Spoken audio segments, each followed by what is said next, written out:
ರಾಮಾನಂದ ಕಬೀರರ ಭಾರತ ಜನನಿಯ ತನು ಜಾತೆ ತೈಲಪ ಹೊಯ್ಸಳರಾಳಿದ ನಾಡೆ ಡಂಕಣ ಜಕಣರ ನೆಚ್ಚಿನ ಬೀಡೆ ಕೃಷ್ಣ ಶರಾವತಿ ತುಂಗ ಕಾವೇರಿಯವರ ರಂಗ ಚೈತನ್ಯ ಪರಮಹಂಸ ವಿವೇಕರ ಭಾರತ ಜನನಿಯ ತನು ಜಾತೆ ಸರ್ವ ಜನಾಂಗದ ಶಾಂತಿಯ ತೋಟ ರಸಿಕರ ಕಂಗಳ ಸೆಳೆಯುವ ನೋಟ ಹಿಂದೂ ಕ್ರೈಸ್ತ ಮುಸಲ್ಮಾನ ಪಾರಸಿಕ ಜೈನರು ಉದ್ಯಾನ ಜನಕನ ಹೋಲುವ ದೊರೆಗಳ ಧಾಮ ಗಾಯಕ ವೈಣಿಕರ ರಾಮ ಕನ್ನಡ ನುಡಿ ಕುಣಿದಾಡುವ ಗೇಹ ಕನ್ನಡ ತಾಯಿಯ ಮಕ್ಕಳ ದೇಹ ಭಾರತ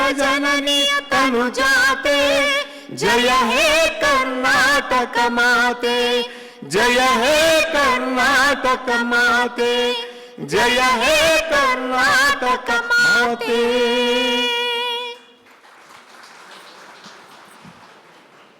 ಧನ್ಯವಾದಗಳು ಡಾಕ್ಟರ್ ಕಿಕ್ಕೇರಿ. ನಾವು ಭಾರತವನ್ನು ಒಂದು ಸಾರ್ವಭೌಮ ಸಮಾಜವಾದಿ ಸರ್ವಧರ್ಮ ಸಮಭಾವದ ಪ್ರಜಾಸತ್ತಾತ್ಮಕ ಗಣರಾಜ್ಯವಾಗಿ ರಚಿಸಲು ಮತ್ತು ಅದರ ಸಮಸ್ತ ನಾಗರಿಕರಿಗೆ ಸಾಮಾಜಿಕ ಆರ್ಥಿಕ ಮತ್ತು ರಾಜಕೀಯ ನ್ಯಾಯ ವಿಚಾರ ಅಭಿವ್ಯಕ್ತಿ ವಿಶ್ವಾಸ ಧರ್ಮಶ್ರದ್ಧೆ ಮತ್ತು ಉಪಾಸನಾ ಸ್ವಾತಂತ್ರ್ಯ ಸ್ಥಾನಮಾನ ಹಾಗೂ ಅವಕಾಶ ಸಮಾನತೆ ದೊರೆಯುವಂತೆ ಮಾಡಲು ಮತ್ತು ವ್ಯಕ್ತಿ ಗೌರವವನ್ನು ರಾಷ್ಟ್ರದ ಏಕತೆಯನ್ನು ಹಾಗೂ ಅಖಂಡತೆಯನ್ನು ಸುಚಿತಗೊಳಿಸಲು ಅವರಲ್ಲಿ ಭಾತೃಭಾವನೆಯನ್ನು ವೃದ್ಧಿಗೊಳಿಸಲು ಶ್ರದ್ಧಾಪೂರ್ವಕ ಸಂಕಲ್ಪ ಮಾಡಿದವರಾಗಿ ನಮ್ಮ ಸಂವಿಧಾನ ಸಭೆಯಲ್ಲಿ 1949ನೇ ಇಸ್ವಿ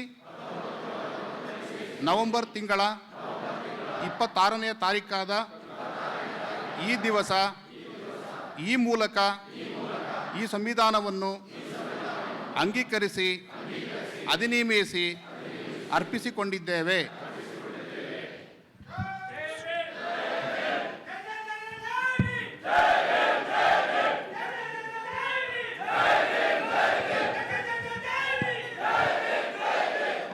ತಮ್ಮೆಲ್ಲರಿಗೂ ನಾಡಗೀತೆ.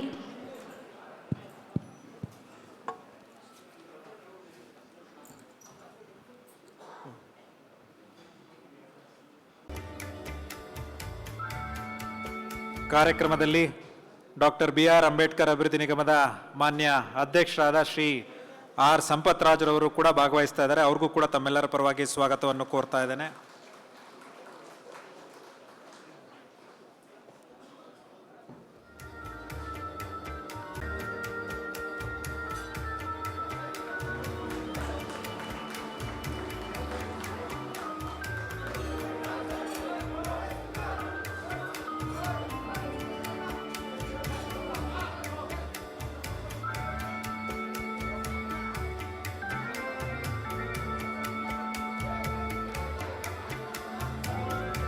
ಈ ಕಾರ್ಯಕ್ರಮದ ರೂವಾರಿ ಮಾನ್ಯ ಸಮಾಜ ಕಲ್ಯಾಣ ಇಲಾಖೆಯ ಸಚಿವರಾದ ಡಾಕ್ಟರ್ HC ಮಹದೇವಪ್ಪರ್ ಅವರನ್ನು ಕೂಡ ತಮ್ಮೆಲ್ಲರ ಪರವಾಗಿ ಹೃತ್ಪೂರ್ವಕವಾದ ಸ್ವಾಗತವನ್ನು ಕೋರ್ತಾ ಇದ್ದೇನೆ.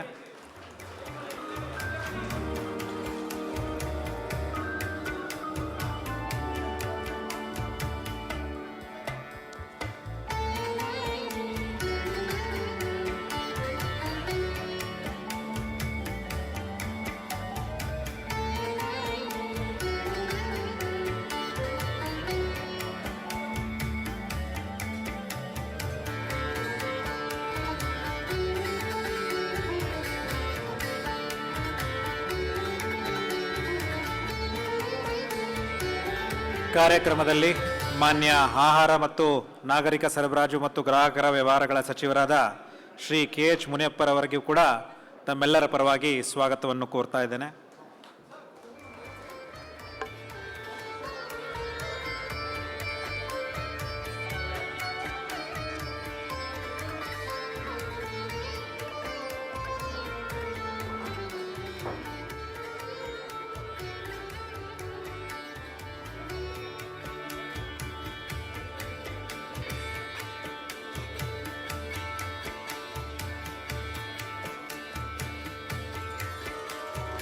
ಕಾರ್ಯಕ್ರಮವನ್ನು ಅತ್ಯಂತ ಯಶಸ್ವಿಯಾಗಿ ಆಚರಿಸಲು ಸಹಕಾರ ನೀಡಿದಂತಹ ಬೆಂಗಳೂರು ಅಭಿವೃದ್ಧಿ ಪ್ರಾಧಿಕಾರದ ಮಾನ್ಯ ಅಧ್ಯಕ್ಷರಾದ ಶ್ರೀ NA ಹ್ಯಾರಿಸ್ ಅವರನ್ನು ಕೂಡ ತಮ್ಮೆಲ್ಲರ ಪರವಾಗಿ ಸ್ವಾಗತವನ್ನು ಕೋರ್ತಾ ಇದ್ದೇನೆ.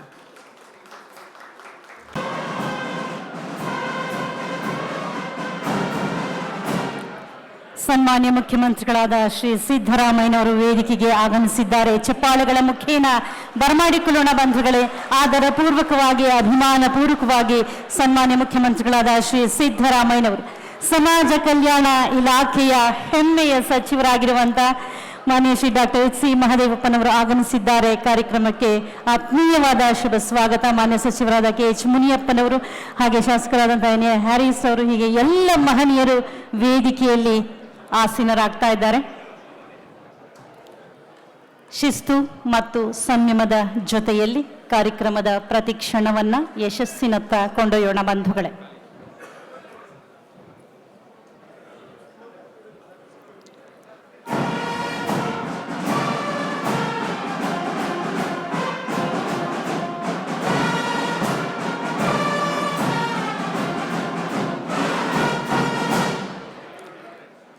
ಧನ್ಯವಾದಗಳು. ಹೋಮ್ ಗಾರ್ಡ್ಸ್ ಮತ್ತು ಫೈರ್ ಡಿಪಾರ್ಟ್ಮೆಂಟ್, ನಮ್ಮ ನಿವೃತ್ತ ಪೊಲೀಸ್ ಬ್ಯಾಂಡ್ನ ಮಾಸ್ಟರ್ ಸಗಾಯರಾಜ್ ಅವರ ನೇತೃತ್ವದಲ್ಲಿ ವಾದ್ಯಗೋಷ್ಠಿಯನ್ನು ಮೊಳಗಿಸಿದಂತಹ ಎಲ್ಲ ಕಲಾವಿದರಿಗೆ ಅನಂತ ವಂದನೆಗಳು.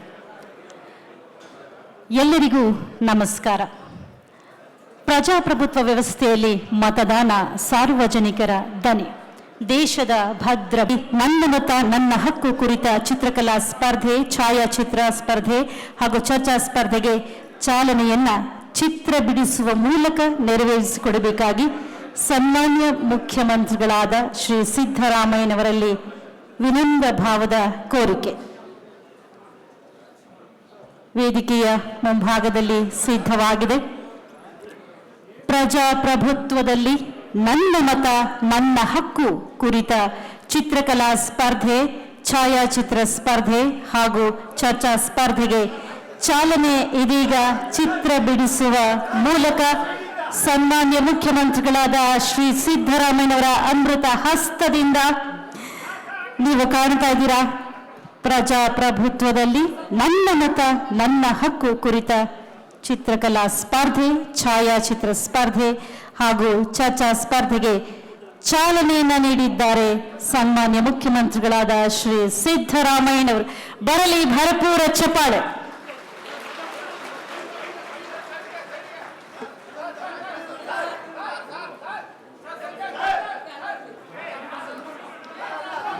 ಅಂತಾರಾಷ್ಟ್ರೀಯ ಪ್ರಜಾಪ್ರಭುತ್ವ ದಿನಾಚರಣೆ 2025. ಧನ್ಯವಾದಗಳು ಸನ್ಮಾನ್ಯ ಮುಖ್ಯಮಂತ್ರಿಗಳಿಗೆ.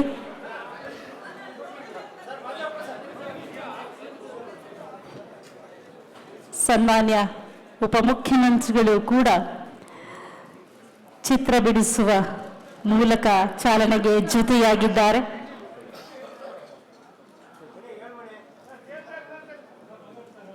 ಮಾನ್ಯ ಸಚಿವರಾದ ಡಾಕ್ಟರ್ HC ಮಹದೇವಪ್ಪನವರು ಕೂಡ ಚಿತ್ರ ಬಿಡಿಸುತ್ತಾ ಎಲ್ಲ ಸ್ಪರ್ಧೆಗಳಿಗೆ ಚಾಲನೆಯನ್ನ ನೀಡಿದಂತ ಸನ್ಮಾನ್ಯ ಮುಖ್ಯಮಂತ್ರಿಗಳ ಜೊತೆಯಾಗಿದ್ದಾರೆ.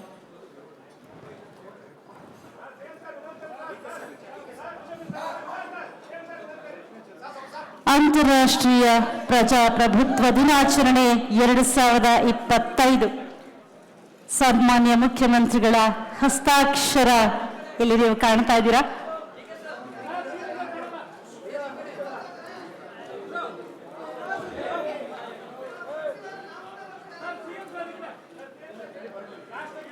ಭಾಗವಹಿಸುವಂತಹ ಎಲ್ಲ ಸ್ಪರ್ಧಾಳುಗಳಿಗೆ ಒಳಿತಾಗಲಿ, ಗೆಲುವಾಗಲಿ. ಸನ್ಮಾನ್ಯ ಉಪಮುಖ್ಯಮಂತ್ರಿಗಳಾದ ಶ್ರೀ ಡಿ.ಕೆ. ಶಿವಕುಮಾರ್ ಅವರು ತಮ್ಮ ಹಸ್ತಾಕ್ಷರವನ್ನು ಅಲ್ಲಿ ಕಾಣಿಸಿದ್ದಾರೆ, ನಾವು ಕೂಡ ಕಾಣ್ತಾ ಇದ್ದೇವೆ. ಧನ್ಯವಾದಗಳು ಸನ್ಮಾನ್ಯ ಮುಖ್ಯಮಂತ್ರಿಗಳಿಗೆ, ಉಪಮುಖ್ಯಮಂತ್ರಿಗಳಿಗೆ, ಎಲ್ಲ ಸಚಿವರಿಗೆ.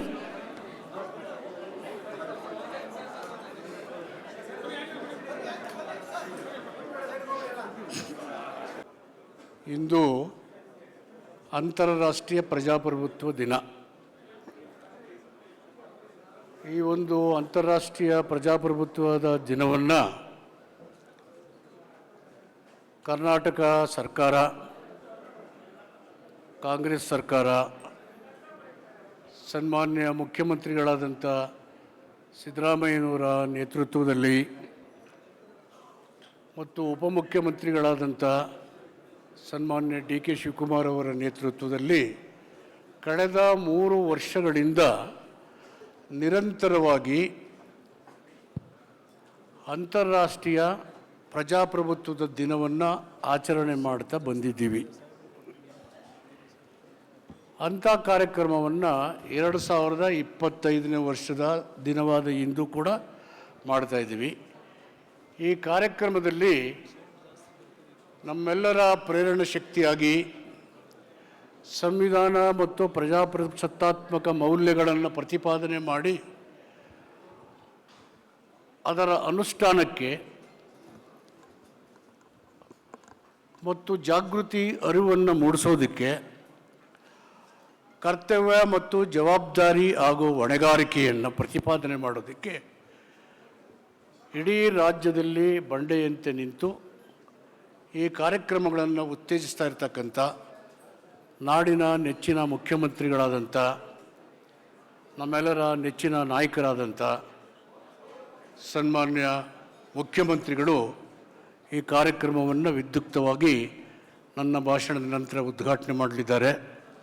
ಅವರು ಈ ವೇದಿಕೆ ಮೇಲೆ ಆಸೀನರಾಗಿದ್ದಾರೆ. ಅದರ ಜೊತೆಗೆ ಕಾಂಗ್ರೆಸ್ ಪಕ್ಷದ ಅಧ್ಯಕ್ಷರಾಗಿ ಸ್ವಾತಂತ್ರ್ಯದ ಉದ್ದೇಶಗಳು, ಸಂವಿಧಾನದ ಆಶಯಗಳು, ಪ್ರಜಾಸತ್ತಾತ್ಮಕ ನಡೆ ನಿರ್ಧಾರಗಳನ್ನು ಬೆಂಬಲಿಸ್ತಾ ಒಂದು ಚಳುವಳಿಯಾಗಿ ಪರಿವರ್ತನೆ ಮಾಡಲಿಕ್ಕೆ ನಮ್ಮೆಲ್ಲರ ಜೊತೆಯಲ್ಲಿ ಬಂಡೆಯಂತೆ ನಿಂತಿರ್ತಕ್ಕಂಥ ರಾಜ್ಯದ ಉಪಮುಖ್ಯಮಂತ್ರಿಗಳಾದಂಥ ಸನ್ಮಾನ್ಯ ಡಿ.ಕೆ. ಶಿವಕುಮಾರ್ ಇದ್ದಾರೆ. ನಮ್ಮ ನಾಡಿನ ಆಹಾರ ಮತ್ತು ನಾಗರಿಕ ಸೇವೆಗಳ ಮಂತ್ರಿಗಳಾದಂಥ ಹಿರಿಯರಾದಂಥ ಸನ್ಮಾನ್ಯ ಮುನಿಯಪ್ಪನವರಿದ್ದಾರೆ. ಶಾಸಕರಾದಂಥ ಸನ್ಮಾನ್ಯ ಆತ್ಮೀಯ ಗೆಳೆಯರು ಮತ್ತು BDA ಅಧ್ಯಕ್ಷರಾದಂಥ ನಮ್ಮೆಲ್ಲರ ಪ್ರೀತಿಯ ಆರಿಸ್ ಸಾಹೇಬರಿದ್ದಾರೆ ಮತ್ತು ಮುಖ್ಯಮಂತ್ರಿಗಳ ಕಾರ್ಯದರ್ಶಿಗಳಾದಂಥ ಹಾಗೂ ವಿಧಾನ ಪರಿಷತ್ತಿನ ಸದಸ್ಯರಾದಂಥ ನಜೀರ್ ಅಹಮದ್ರವರಿದ್ದಾರೆ. ನಮ್ಮ ಶಾಸಕರಾದಂಥ ಹೋರಾಟಗಾರರಾದಂಥ ನಾರಾಯಣ ಸ್ವಾಮಿಯವರಿದ್ದಾರೆ ಮತ್ತು ವಿವಿಧ ಮಂಡಳಿಗಳ ಅಧ್ಯಕ್ಷರಾದಂಥ ನಮ್ಮ ಮಂಜುನಾಥ್ ಅವರು, ಆಮೇಲೆ ನಮ್ಮ ಅಂಬೇಡ್ಕರ್ ನಿಗಮದ ಅಧ್ಯಕ್ಷರಾದಂಥ ಸಂಪತ್ರವರು,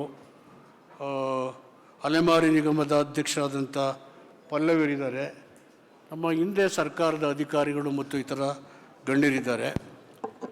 ಸಮಾಜ ಕಲ್ಯಾಣ ಇಲಾಖೆ, ಕ್ರೀಡಾ ಮತ್ತು ಯುವಜನ ಕಲ್ಯಾಣ ಇಲಾಖೆ, ಶಿಕ್ಷಣ ಇಲಾಖೆ ಮತ್ತು ವಿವಿಧ ಇಲಾಖೆಗಳು ಸೇರಿ ನಾವು ಪ್ರಜಾಪ್ರಭುತ್ವ ದಿನವನ್ನು ಆಚರಣೆ ಮಾಡಬೇಕು ಅಂತ ಹೇಳಿ ಮುಖ್ಯಮಂತ್ರಿಗಳ ಗಮನಕ್ಕೆ ತಂದಾಗ ಇದೊಂದು ಅಂತಾರಾಷ್ಟ್ರೀಯವಾದಂಥ ಅತ್ಯಂತ ಮಹತ್ತರ ವಿಷಯ ಅಂತೇಳಿ ಕ್ಯಾಬಿನೆಟ್ನಲ್ಲೇ ಅಪ್ರೂವ್ ಮಾಡಿ ಇದಕ್ಕೆ ಮಾನ್ಯತೆ ಬರಬೇಕು ಅಂತೇಳಿ ಪ್ರಜಾಪ್ರಭುತ್ವ ದಿನವನ್ನು ಮಾಡಬೇಕು ಅಂತೇಳಿ ಸಚಿವ ಸಂಪುಟದಲ್ಲೇ ನಿರ್ಣಯಿಸಿ ಈ ಕಾರ್ಯಕ್ರಮವನ್ನು ಮಾಡಿದ್ದೀವಿ. ಅದಕ್ಕೆ ಸಾರ್ವಜನಿಕರು, ಅಧಿಕಾರಿಗಳು, ಶಾಲಾ ವಿದ್ಯಾರ್ಥಿನಿಯರು, ಪತ್ರಿಕಾ ಮಾಧ್ಯಮದ ಸ್ನೇಹಿತರೆಲ್ಲರೂ ಕೂಡ ಭಾಗವಹಿಸಿದ್ದೀರಿ. ಸ್ನೇಹಿತರೆ, ಪ್ರಜಾಪ್ರಭುತ್ವ ಅನ್ನೋದು ಒಂದು ಅಮೂಲ್ಯವಾದಂಥ ವಸ್ತು. ಈ ಅಮೂಲ್ಯವಾದಂಥ ವಸ್ತು ನಮ್ಮ ದೇಶದ ಸಮಸ್ತ ಜನರ ಧ್ವನಿಯನ್ನು voice and choice of the people ಅದನ್ನು ಜಾರಿ ಮಾಡಲಿಕ್ಕೆ ಇರತಕ್ಕಂಥ ಒಂದು ಬಲವಾದಂಥ ವ್ಯವಸ್ಥೆ. ಸರ್ವಾಧಿಕಾರಿ ಧೋರಣೆಯ ಪ್ರವೃತ್ತಿ ಪ್ರಪಂಚಾದ್ಯಂತ ನಡೆದು ಸರ್ವಾಧಿಕಾರಿ ಧೋರಣೆಯ ವಿರುದ್ಧ ಶತಮಾನಗಳಿಂದ ಬ್ರಿಟನ್ನಲ್ಲಿ, ಫ್ರಾನ್ಸಲ್ಲಿ ಮತ್ತು ಅಮೆರಿಕದಲ್ಲಿ, ರಷ್ಯಾದಲ್ಲಿ ಕ್ರಾಂತಿಗಳಾಗಿ ಸರ್ವಾಧಿಕಾರ ಅಳಿದು ಪ್ರಜಾಪ್ರಭುತ್ವದ ಸ್ಥಾಪನೆಯಾಗಲಿಕ್ಕೆ ಪ್ರೇರಣೆಯಾಗಿದ್ದಾವೆ. ಅವೆಲ್ಲವೂ ಇತಿಹಾಸದ ಪುಟಗಳಲ್ಲಿ ಸೇರಿ ಹೋಗಿದ್ದಾವೆ. ಭಾರತ ಪ್ರಪಂಚದಲ್ಲಿ ಒಂದು ದೊಡ್ಡ ಪ್ರಜಾಪ್ರಭುತ್ವದ ರಾಷ್ಟ್ರ. ಭಾರತ ಬುದ್ಧನ ದೇಶ. ಭಾರತ ಬುದ್ಧನ ಮಹಾನ್ ದೇಶ. ಈ ದೇಶದಲ್ಲಿ ಶಾಂತಿ, ಸೌಹಾರ್ದತೆ, ಸಹಿಷ್ಣುತೆ ಮತ್ತು ಸಹಬಾಳ್ವೆಗೆ, ಸೌಹಾರ್ದತೆಗೆ ಚರಿತ್ರೆಯನ್ನು ನಿರ್ಮಾಣ ಮಾಡಿರ್ತಕ್ಕಂಥ ದೇಶ.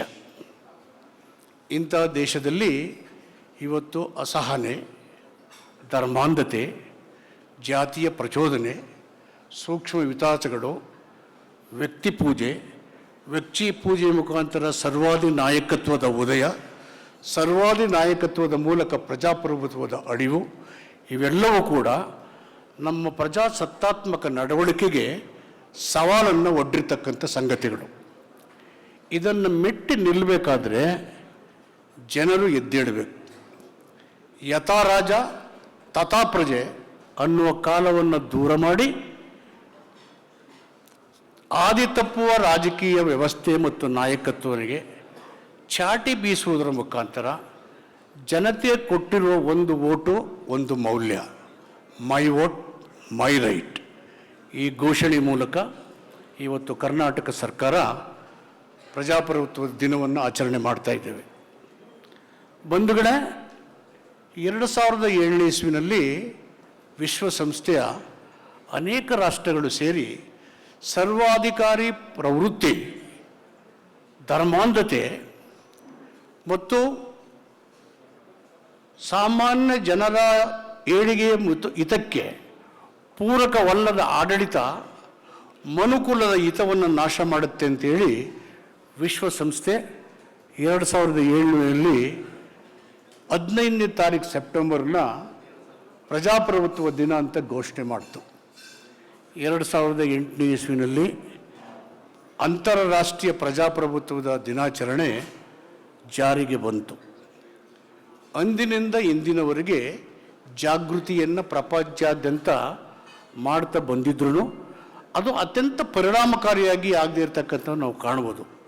ಎಲ್ಲ ಕಡೆ ಅಶಾಂತಿ, ಅಪನಂಬಿಕೆ, ಧರ್ಮಾಂಧತೆ, ಸರ್ವಾಧಿಕಾರಿ ಧೋರಣೆಯ ಪ್ರವೃತ್ತಿ, ಮನುಷ್ಯನ ಸಹಬಾಳ್ವೆಗೆ ವಿರುದ್ಧವಾದಂಥ ನಡವಳಿಕೆಗಳು, ನಾವು ಕಷ್ಟಪಟ್ಟು ಸಂಪಾದನೆ ಮಾಡಿರ್ತಕ್ಕಂಥ ಸ್ವಾತಂತ್ರ್ಯವನ್ನು ಎಲ್ಲಿ ಕಳೆದೋಗುತ್ತೆ ಅಂತಕ್ಕಂಥ ಭಯದ ವಾತಾವರಣ, ಒಮ್ಮೆ ನಾವೇ ಸಂಪಾದನೆ ಮಾಡಿದಂಥ ಸ್ವಾತಂತ್ರ್ಯ ಕಳೆದು ಹೋದರೆ ಭಾರತ ಇನ್ನೆಂದೂ ಸ್ವತಂತ್ರವಾಗಲುವಂಥ ಬಾಬಾ ಸಾಹೇಬ್ ಅಂಬೇಡ್ಕರ್ ಎಚ್ಚರಿಕೆಯ ಮಾತುಗಳನ್ನು ನಾವು ಗಮನದಲ್ಲಿಟ್ಕೊಂಡು ನಾವೇ ಕಷ್ಟಪಟ್ಟು ಸಂಪಾದನೆ ಮಾಡಿದಂಥ ಸ್ವತಂತ್ರ ಮತ್ತು ಪ್ರಜಾಪ್ರಭುತ್ವವನ್ನು, ಬಾಬಾ ಸಾಹೇಬ್ ಅಂಬೇಡ್ಕರ್ ಕೊಟ್ಟಂಥ ಎಚ್ಚರಿಕೆಯ ಮಾತುಗಳನ್ನು, ಪ್ರಜಾಪ್ರಭುತ್ವ ಅನ್ನೋದು ಇಲ್ಲದೆ ಹೋದರೆ ಜನರು ಪ್ರಾಣಿ ಪಕ್ಷಿಗಳಂತೆ ಬದುಕಬೇಕಾಗುತ್ತೆ.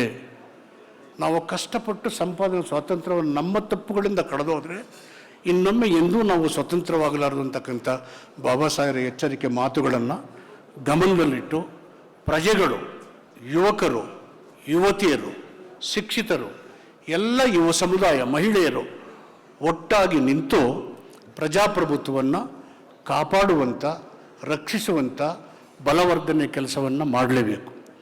ಆ ಕಾರಣಕ್ಕೆ ಸಿದ್ದರಾಮಯ್ಯನವರು ಮುಖ್ಯಮಂತ್ರಿಯಾಗಿ ಬಂದ ಮೇಲೆ 2023ನೇ ಇಸ್ವಿನಲ್ಲಿ ಅಂತಾರಾಷ್ಟ್ರೀಯ ಪ್ರಜಾಪ್ರಭುತ್ವದ ದಿನವನ್ನು ನಮ್ಮ ವಿಧಾನಸೌಧದ ಮೆಟ್ಟಿಲುಗಳ ಮುಂದೆ ಆಚರಣೆ ಮಾಡಿ ಕಡ್ಡಾಯವಾಗಿ ಪ್ರಿಯಾಂಬಲ್ನ ಸಂವಿಧಾನದ ಪೀಠಿಕೆಯನ್ನು ಶಾಲಾ ಕಾಲೇಜು ವಿಶ್ವವಿದ್ಯಾಲಯಗಳಲ್ಲಿ ಓದಬೇಕು, ಓದಿ ಅದನ್ನು ಅರ್ಥೈಸಬೇಕು. ಅಲ್ಲಿರೋ ವಿಷಯಗಳು ಭಾರತದ 140 ಕೋಟಿ ಜನರ ಹಕ್ಕನ್ನು ರಕ್ಷಣೆ ಮಾಡುವ ಅಂಶಗಳನ್ನು ಒಳಗೊಂಡಿದೆ. ಈ ಹಕ್ಕನ್ನು ಜಾರಿ ಮಾಡುವಾಗ, ರಕ್ಷಣೆ ಮಾಡುವಾಗ ಆಡಳಿತಾತ್ಮಕವಾದಂಥ ಕರ್ತವ್ಯ ಮತ್ತು ಜವಾಬ್ದಾರಿಗಳ ನಿರ್ವಹಣೆಯಿಂದ ನಮ್ಮ ಸಂವಿಧಾನ ಮತ್ತು ಪ್ರಜಾಪ್ರಭುತ್ವವನ್ನು ಬಲಗೊಳಿಸಬೇಕಾದಂಥ ಉದ್ದೇಶದಿಂದ 2023 ಸೆಪ್ಟೆಂಬರ್ 15ನೇ ತಾರೀಕು ಸಂವಿಧಾನವನ್ನು ಏಕಕಾಲಕ್ಕೆ ಓದಿ ಪ್ರಪಂಚದ 54 ರಾಷ್ಟ್ರಗಳು, ಭಾರತ ದೇಶದ 780 ಜಿಲ್ಲೆಗಳಲ್ಲಿ 500ಕ್ಕೂ ಹೆಚ್ಚು ಜಿಲ್ಲೆಗಳು, 2,31,00,000 ಜನ ಪ್ರಪಂಚಾದ್ಯಂತ ಒಂದೇ ಸಾರಿ ವಿಶ್ವದ ಪ್ರಜಾಪ್ರಭುತ್ವ ದಿನವನ್ನು ಆಚರಣೆ ಮಾಡುವುದರ ಮುಖಾಂತರ ವರ್ಲ್ಡ್ ಬುಕ್ ಆಫ್ ರೆಕಾರ್ಡ್ಸ್ ಅದನ್ನು ಪ್ರವೇಶ ಮಾಡಿ ಭಾರತದ ಅಲ್ಲದೆ ಪ್ರಪಂಚದ ಯಾವ ರಾಷ್ಟ್ರವೂ ಅಂತಾರಾಷ್ಟ್ರೀಯ ಪ್ರಜಾಪ್ರಭುತ್ವ ದಿನವನ್ನು ಇಷ್ಟೊಂದು ಪರಿಣಾಮಕಾರಿಯಾಗಿ ಮಾಡಿದಂಥ ಉದಾಹರಣೆ ಇದೆ. ಎಂಟೈರ್ ವರ್ಲ್ಡ್ ಕರ್ನಾಟಕ ರಾಜ್ಯ ಮಾಡಿರ್ತಕ್ಕಂಥ ಈ ಸಂಗತಿ.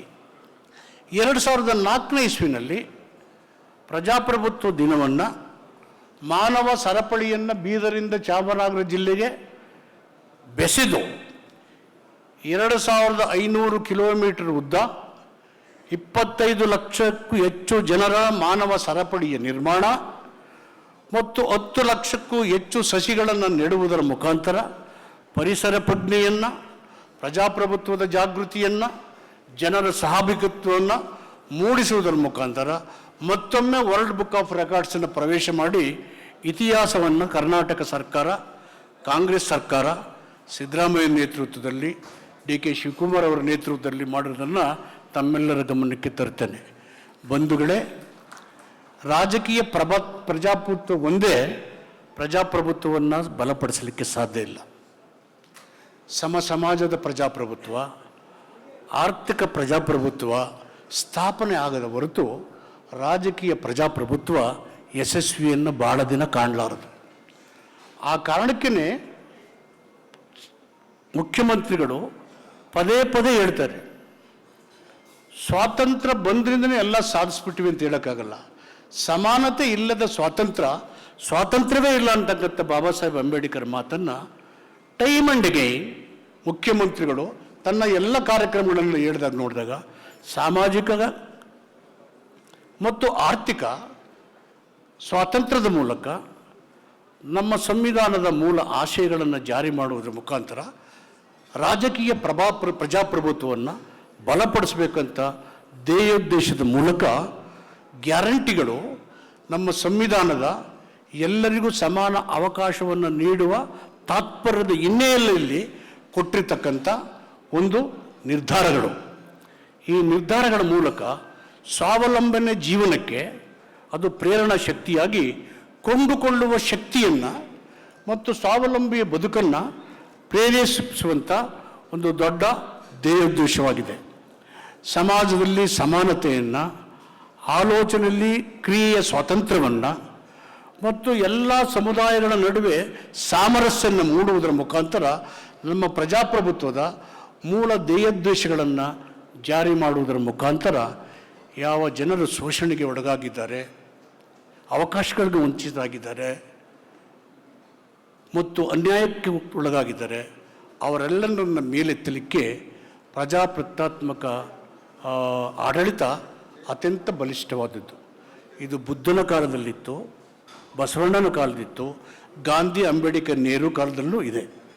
ಆ ಕಾರಣಕ್ಕೆ ಕಾಂಗ್ರೆಸ್ ಪಕ್ಷ ಜೈ ಬಾಪ್, ಜೈ ಭೀಮ್, ಜೈ ಕಾನ್ಸ್ಟಿಟ್ಯೂಷನ್ ಇವೆಲ್ಲವೂ ವಿಶ್ವಸಂಸ್ಥೆಯ ಅಂತಾರಾಷ್ಟ್ರೀಯ ಪ್ರಜಾಪ್ರಭುತ್ವದ ನಿರ್ಣಯಕ್ಕೆ ಪೂರಕವಾಗಿರ್ತಕ್ಕಂಥ ತೀರ್ಮಾನಗಳು. ಈ ಒಂದು ಕಾರ್ಯಕ್ರಮದ ಮೂಲಕ ವಿಶ್ವದಲ್ಲಿ ಪ್ರಜಾಪ್ರಭುತ್ವದ ಚಳುವಳಿಯ ಜಾಗೃತಿಯನ್ನು ಮೂಡಿಸುವಂಥ ಐತಿಹಾಸಿಕವಾದಂಥ ನಿರ್ಣಯ ಇದಾಗಿದೆ. ಇದನ್ನು ಮಾಡುವುದರ ಮುಖಾಂತರ ಸನ್ಮಾನ್ಯ ಸಿದ್ದರಾಮಯ್ಯನವರು, DK ಶಿವಕುಮಾರ್ ಅವರು, ಕಾಂಗ್ರೆಸ್ ಸರ್ಕಾರ, ನಾವು ಪ್ರಜಾಪ್ರಭುತ್ವದ ಪ್ರಬಲ ಪ್ರತಿಪಾದಕರು,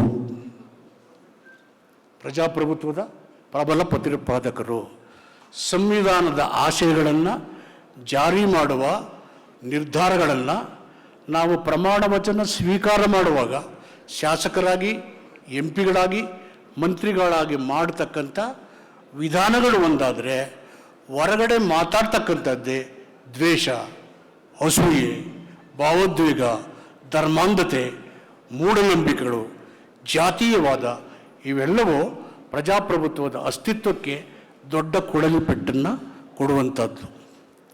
ಸಂವಿಧಾನದಲ್ಲಿ ಬಾಬಾ ಸಾಹೇಬ್ ಅಂಬೇಡ್ಕರ್ ಅವರು ಧರ್ಮಾಂಧತೆ ವಿರುದ್ಧವಾಗಿ ಹೋರಾಟ ಮಾಡ್ತಾ ಅದನ್ನು ಸರಿ ಮಾಡಲಿಕ್ಕೆ ಸಾಧ್ಯ ಆಗದಿದ್ದಾಗ ನಾನು ಕಷ್ಟಪಟ್ಟು ಧರ್ಮದ ಅಧರ್ಮಗಳನ್ನು ಸರಿ ಮಾಡಲಿಕ್ಕೆ ಪ್ರಯತ್ನ ಮಾಡಿದೆ, ಆದರೆ ನನ್ನ ಸಫಲ ಆಗಲಿಲ್ಲ. ಹುಟ್ಟುವ ಅಧಿಕಾರ ನನ್ನ ಕೈಯಲ್ಲಿ ಇರಲಿಲ್ಲ, ಹಿಂದುವಾಗಿ ಹುಟ್ಟಿದೆ, ಆದರೆ ಸಾಯುವಾಗ ನಾನು ಹಿಂದುವಾಗಿ ಸಾಯಲಾರೆ ಅಂತ ಹೇಳ್ತಕ್ಕಂಥ ಇಂದಿನ ನೋವನ್ನು ಧರ್ಮದ ಬಗ್ಗೆ ಮಾತಾಡುವಂಥ ಜನ ಅರ್ಥ ಮಾಡಿಕೊಂಡ್ರೆ ಸಿದ್ದರಾಮಯ್ಯನವರು ಯಾಕೆ ಧರ್ಮದ ಆಯ್ಕೆಯೇ ಸಂವಿಧಾನದಲ್ಲಿ ಜನರಿಗೆ ಕೊಟ್ಟಂಥ ಐಚ್ಛಿಕ ವಿಷಯ, ಅದು ಐಚ್ಛಿಕ ವಿಷಯ, ಅವರ ಆಯ್ಕೆ, ಅದನ್ನು ತಪ್ಪಾಗಿ ಅರ್ಥೈಸಿ ಗೊಂದಲ ಸೃಷ್ಟಿ ಮಾಡಿ ಪ್ರಜಾಸತ್ತಾತ್ಮಕ ನಡೆಗಳಿಗೆ ವ್ಯತಿರಿಕ್ತವಾಗಿ ಸಂವಿಧಾನದ ಆಶಯಕ್ಕೆ ವಿರುದ್ಧವಾಗಿ ನಡೆಯುವಂಥ ರಾಜಕೀಯ ನಡೆ ಮತ್ತು ನಿಲುವುಗಳು ಈ ಎಲ್ಲ ನಮ್ಮ ಹೋರಾಟಕ್ಕೆ ವ್ಯತಿರಿಕ್ತವಾಗಿದ್ದಾವೆ. ಇದನ್ನು ಸರಿ ಮಾಡೋರು ಯಾರು ಅಂದರೆ ಇದರ ಸರಿ ಮಾಡ್ತಕ್ಕಂಥ ಹೊಣೆಗಾರಿಕೆ, ಜವಾಬ್ದಾರಿ ಪ್ರಜೆಗಳ ಮೇಲೆ, ಜನರ ಮೇಲೆ, ಯುವಕರ ಮೇಲೆ, ಯುವತಿಯರ ಮೇಲೆ, ವಿದ್ಯಾರ್ಥಿ ಮೇಲೆ ಅವಲಂಬಿತವಾಗಿದೆ. ಭಾರತ ಪ್ರಬುದ್ಧ ರಾಷ್ಟ್ರವಾಗಬೇಕು ಅಂತಕ್ಕದ್ದು ಬಾಬಾ ಸಾಹೇಬ್ ಅವರ ಕನಸು, ನೆಹರೂರವರ ಕನಸು, ಗಾಂಧೀಜಿಯವರ ಕನಸು. ಬುದ್ಧ ಭಾರತದಲ್ಲಿ ಎಲ್ಲರೂ ಸೌಹಾರ್ದತೆಯಿಂದ, ಪ್ರೀತಿಯಿಂದ, ಸೋದರರಂತೆ, ಸಾಮರಸ್ಯದಿಂದ ಬದುಕುವ ವಾತಾವರಣವೇ ಪ್ರಜಾಪ್ರಭುತ್ವ.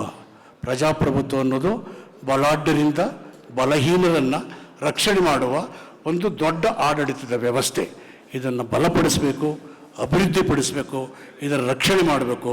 ಇದರ ಹೊಣೆಗಾರಿಕೆ ಪ್ರಜೆಗಳ ಮೇಲಿದೆ. ಮೈ vote my right. Baba Saheb Ambedkar ಯಾಕೆ ಹೇಳಿದ್ರು?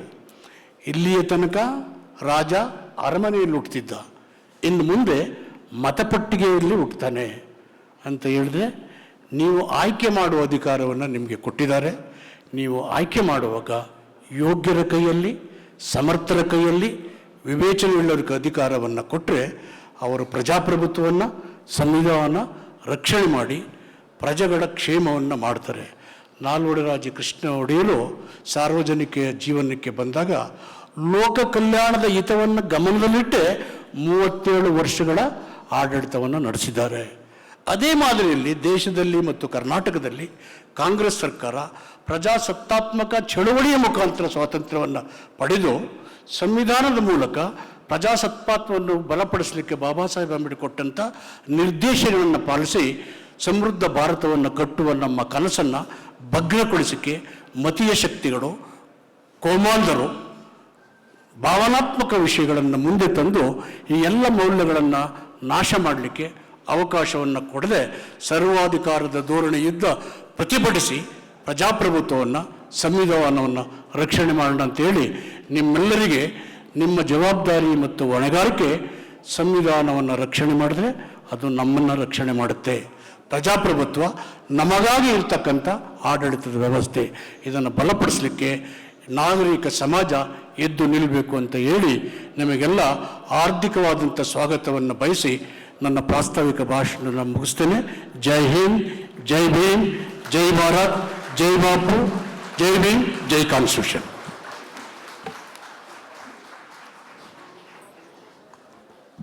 ಮೌಲ್ಯಯುತ ಮಾತುಗಳನ್ನಾಡಿದಂತಹ ಮಾನ್ಯ ಸಚಿವರಾದ ಡಾಕ್ಟರ್ HC ಮಹದೇವಪ್ಪ ₹1,00,000 ಚೆಕ್ ಅನ್ನು ಸ್ವೀಕಾರ ಮಾಡ್ತಾ ಇದ್ದಾರೆ.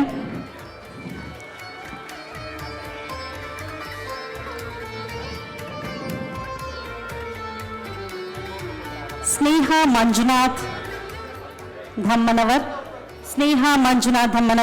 ₹1,00,000 ಚೆಕ್ ಅನ್ನು ಸ್ವೀಕಾರ ಮಾಡ್ತಾ ಇದ್ದಾರೆ. ಸ್ನೇಹ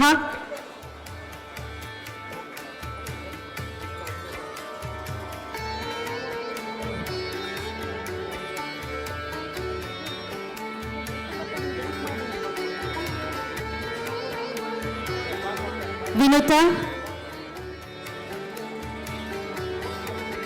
1 ಲಕ್ಷ ರೂಪಾಯಿಗಳ ಚೆಕ್ ಅನ್ನು ಸ್ವೀಕಾರ ಮಾಡಿದ್ದಾರೆ. BNYS. ಜೀವಿತಾ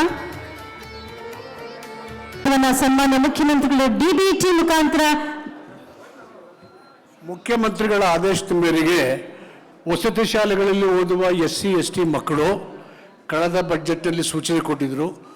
1000 ಜನ ಇಂಜಿನಿಯರಿಗೆ ನೀಟ್ ಮುಖಾಂತರ ಬೇರೆ ಪ್ರವೇಶ ಪಡಿಬೇಕು ಅಂತ. 1000 ಹೇಳಿದರು, 2000 ಜನ ನೀಟ್ ಮುಖಾಂತರ ಪಾಸಾಗಿದ್ದಾರೆ.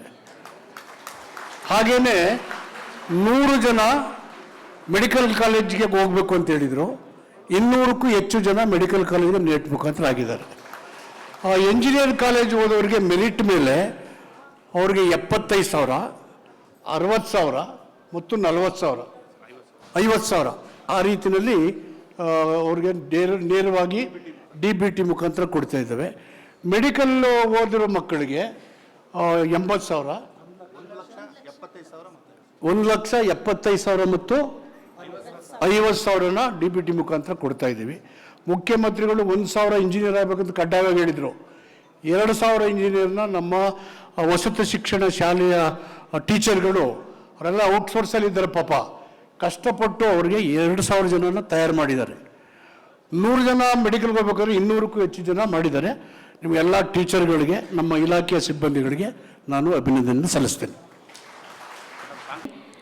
ಪತ್ರಿಕೋದ್ಯಮದಲ್ಲಿ ಸ್ನಾತಕೋತ್ತರ ಪದವಿ ಪಡೆದ ಪರಿಶಿಷ್ಟ ಜಾತಿ ನಿರುದ್ಯೋಗಿಗಳಿಗೆ ಎಲೆಕ್ಟ್ರಾನಿಕ್ ಹಾಗೂ ಡಿಜಿಟಲ್ ಉದ್ಯಮವನ್ನು ಸ್ಥಾಪಿಸಲು ಸಹಾಯಧನ ವಿತರಿಸಬೇಕಾಗಿ ಗೌರವಾನ್ವಿತ ಮುಖ್ಯಮಂತ್ರಿಗಳಲ್ಲಿ ಮನವಿಯನ್ನು ಸಲ್ಲಿಸ್ತಾ ಇದ್ದೇವೆ. ಹಾಗೆ ಉಪಮುಖ್ಯಮಂತ್ರಿಗಳು ಜೊತೆಯಾಗಬೇಕಾಗಿ, ವೇದಿಕೆ ಮೇಲಿರುವಂತಹ ಎಲ್ಲ ಗಣ್ಯಮಾನ್ಯರ ಜೊತೆಯಾಗಬೇಕಾಗಿ ಮನವಿ. ಮೊದಲಿಗೆ ಶ್ರೀಮತಿ ವನಿತಾ N.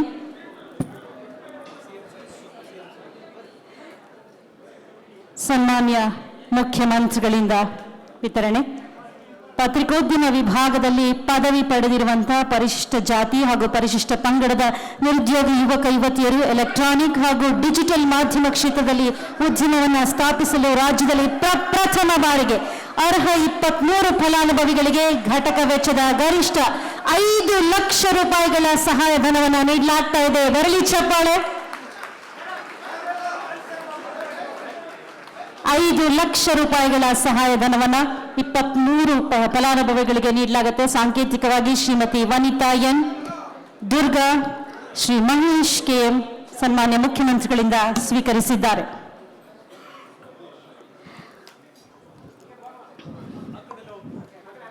Honorable CM reward for meritorious CRI students who secured admission to professional courses.